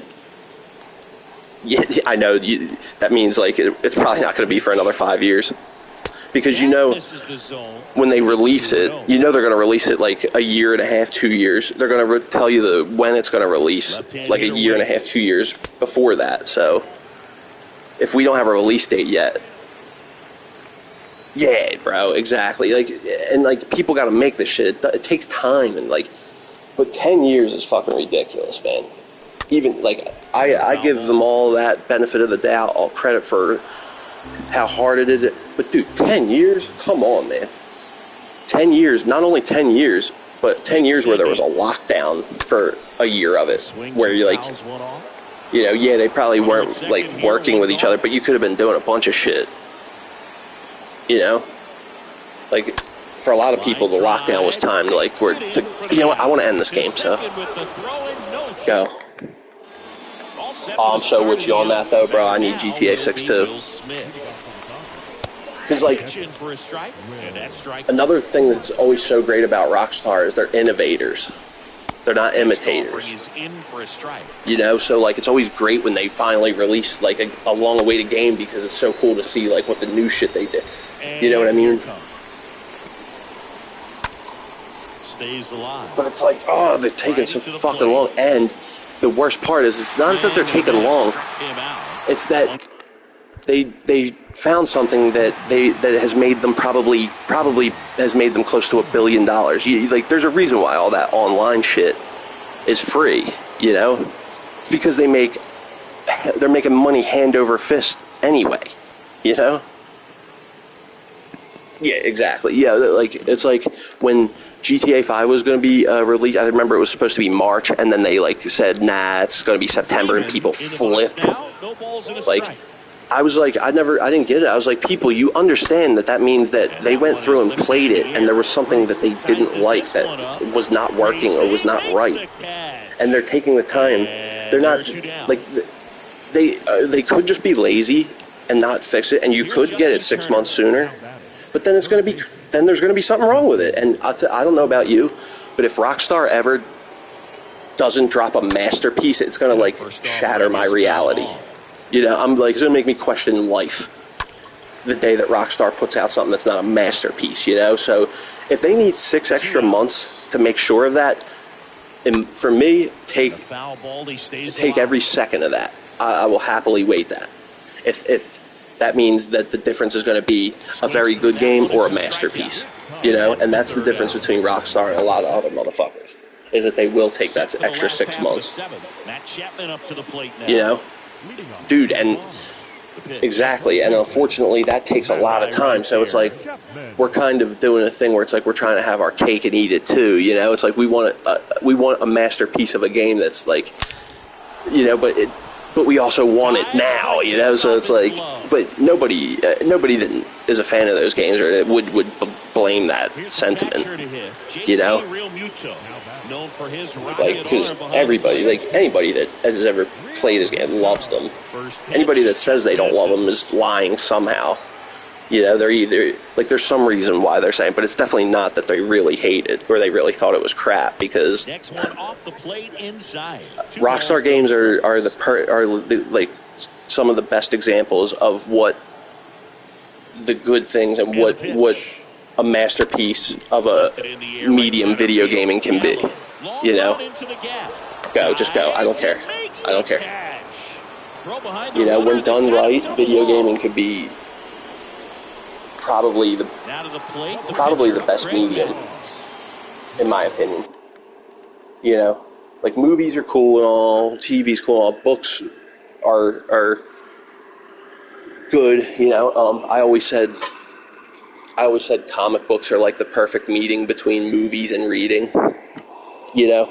But video games are probably the best, when done right, are probably the best medium of telling a story and, like, you know, and you getting to interact with that story and actually, like, do, like, the thing, you know what I mean? Like when you read, you're just reading, and like, if this guy walked down the street this way, that's what he did, you know? But in the video game, you can walk down the street that way, or you could decide to go back the way you came. You know what I mean? And welcome back. We go to the 8th, and now it's Joey Gallo. But Rockstar games are, like, just some of the best examples of that. Red Dead 2 was a masterpiece, you know? Next offering is in for a strike. Like, don't get me wrong, like, you know, if we're talking GTA versus Red Dead, obviously everybody will probably go GTA. But if we're not doing that and we're just talking about the quality of Red Dead 2, this shit was a fucking masterpiece, dude. Yeah, the story was, you know, like, I'm actually getting to about that time where I probably will be going back through the Red Dead story again because, you know, it's been a few years now at this point since I've, like, you know, I only beat the story once. So it is getting to be about that time where probably another playthrough probably would be something I would enjoy. You know, so. Comes up empty on the swing, 0-2 now. Well, he's just about to throw his 100th pitch. Man, he's got a chance to get through this 8th inning if he can get 2 more quick outs. Yes. At the very beginning. You know, like, basically to the point where if they came out with any updates, I didn't see them. So I don't know any. I basically know what I know of Red Dead Online is what it was basically in its beta form. You know, even though it wasn't technically beta form, it was like the official form. But I don't think I was there for one update. You know, and I was hyped for it because because I remember I was there when GTA Online dropped. So I remember when that was bare bones and there was no updates, and to see what they've done with it and how much they've updated it, like I was so hyped for what they were going to do with Red Dead, but didn't seem like if they did start to do it, like I just wasn't able to hang in long enough. But yes, I did play it, and I played it a good bit. So like, you know, but that was only for like the very beginning of the game. You know, I think. I think you get what I mean. Or I think you get what I'm trying to say. Like, yes, I did play it, but it's been basically since it launched, the last time I did. So it could be some like Elder Scrolls Online shit where like for all I know, it could be so much better. Like they could have, you know what I mean? Because when Elder Scrolls Online first dropped, I played it and like, you know, but same thing. Only played it for like the first month or two after it released and haven't touched it since. But in that time, they've updated it substantially, you know. So like, it's basically a different game, you know. It's almost go. Puts the tag on him and it's a double play. Fucking 12-0 and shit. Like I just want to get this game over with. This one popped up right side.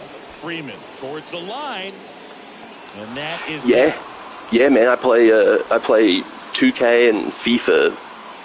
2K, FIFA, and the show are like my main games, but like I play Madden, you know.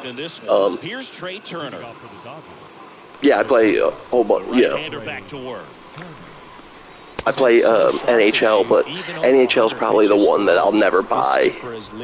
Like I'll never buy the current version of NHL unless I get it for like crazy cheap. Oh, come on, babe. But it falls, and now it looks like extra bases. Around second now as they still. I see. No. I would say it's probably equal. Everything was on time and fluid in that swing. I see what you're saying. No, like I play a lot of sports games, but no, I like majority. Dude, when I get stoned, I stutter so bad, and I don't stutter. But when I smoke weed, I stutter. But like mainly what I stream on this channel is Call of Duty Zombies. It's just I kind of am gassed out on it from streaming it so much, you know, and you know. I play the show. Normally, I play the show not streaming. Like, it's what I be playing when I'm just chilling, like, by myself, you know. But I just started to stream it for the hell of it. And it's like, you know, that and Zombies is definitely the thing that most people watch when I'm streaming, you know. So the fact that I'm always playing it anyway, and then when I happen to try streaming it, people seem to like, you know. So now I stream this too. But no, dude, if you saw like my game library, yeah, word, bro, word. I stream pretty much all the time, like no set schedule, but I stream all the time, and like I don't classify myself as any specific kind of streamer. You know, I'll stream anything. Assassin's Creed, I'm streaming those currently right now. You know, like I just haven't done one in the last week or two, but I you know. Played all of Assassin's Creed 2. I'm on Brotherhood now. You know, like I said, I stream Zombies. For now, I don't work. But unfortunately, that's going to be changing very soon. So.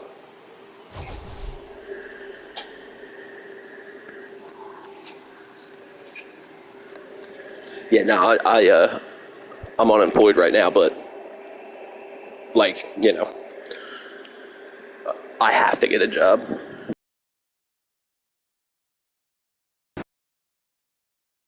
Like,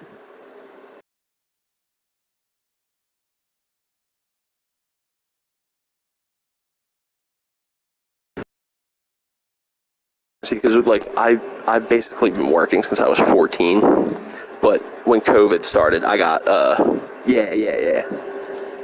When COVID started, I got laid off, you know, so, and it's just basically like, what do you mean?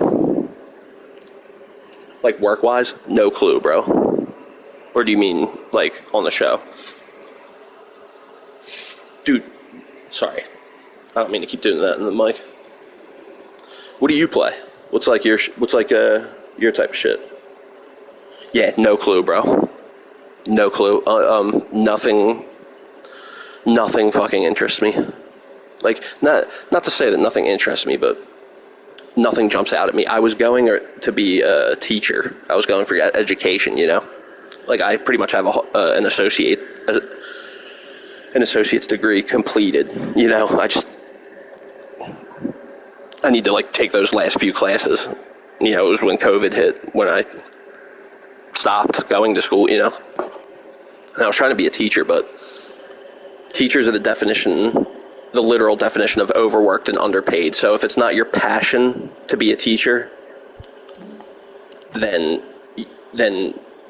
don't be a fucking teacher. And that was kind of how it was for me, because it was like, it's not a passion. It wasn't a passion that, like, you know, it was something like I would have probably been very good at, and something I would have enjoyed, you know. Yeah, see, Minecraft is just like I'm just slightly past my time, you know. Yeah, CODs definitely fell off for sure. Like Vanguard, the campaign was alright, but if you played past CODs, you're not missing anything by not buying the new one. I like Treyarch CODs, the ones with, you know, the company that made zombies. Those are the ones I like. But yeah, CODs, I'm not a big FPS guy, but mainly what I stream is zombies, you know, specifically. Not even like, I don't stream like multiplayer or like Battle Royale. COD-wise, sometimes I stream Fortnite. But yeah, no, about your question earlier, it's probably about 50-50, honestly, dude, between sports games and then, like, non-sports games. Treyarch zombies. I happen to think that anything that's not Treyarch zombies is just an imitation. You know, some of them are good imitations, but if it's not Treyarch, it's not really what I'm interested in.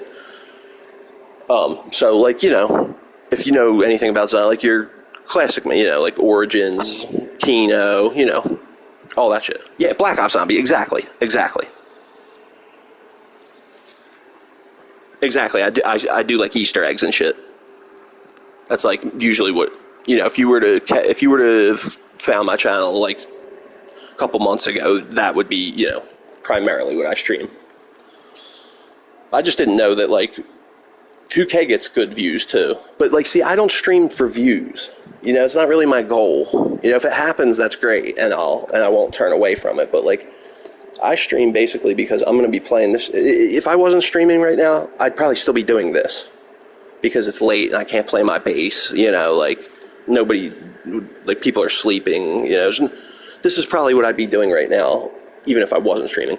So I figure, fuck it, let me start up a stream, and if people want to watch and come chill out and fucking shoot the shit, word up. And if nobody watches, I don't give a fuck anyway, because I'd be playing it anyway. You know what I'm saying? So views isn't really my thing, like, but, like, if we are talking about views, like 2K, the show, and zombies they all, you know, get pretty decent views, honestly. You know, people like watching that stuff.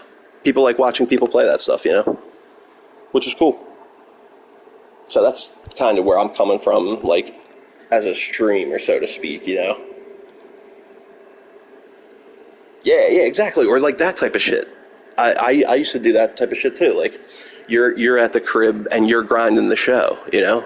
So you go on your phone and, you know, like watch me streaming while you're watch me grind while you're grinding, you know? That's also another reason. Yeah, I like, fuck yeah. I like doing that shit too, you know?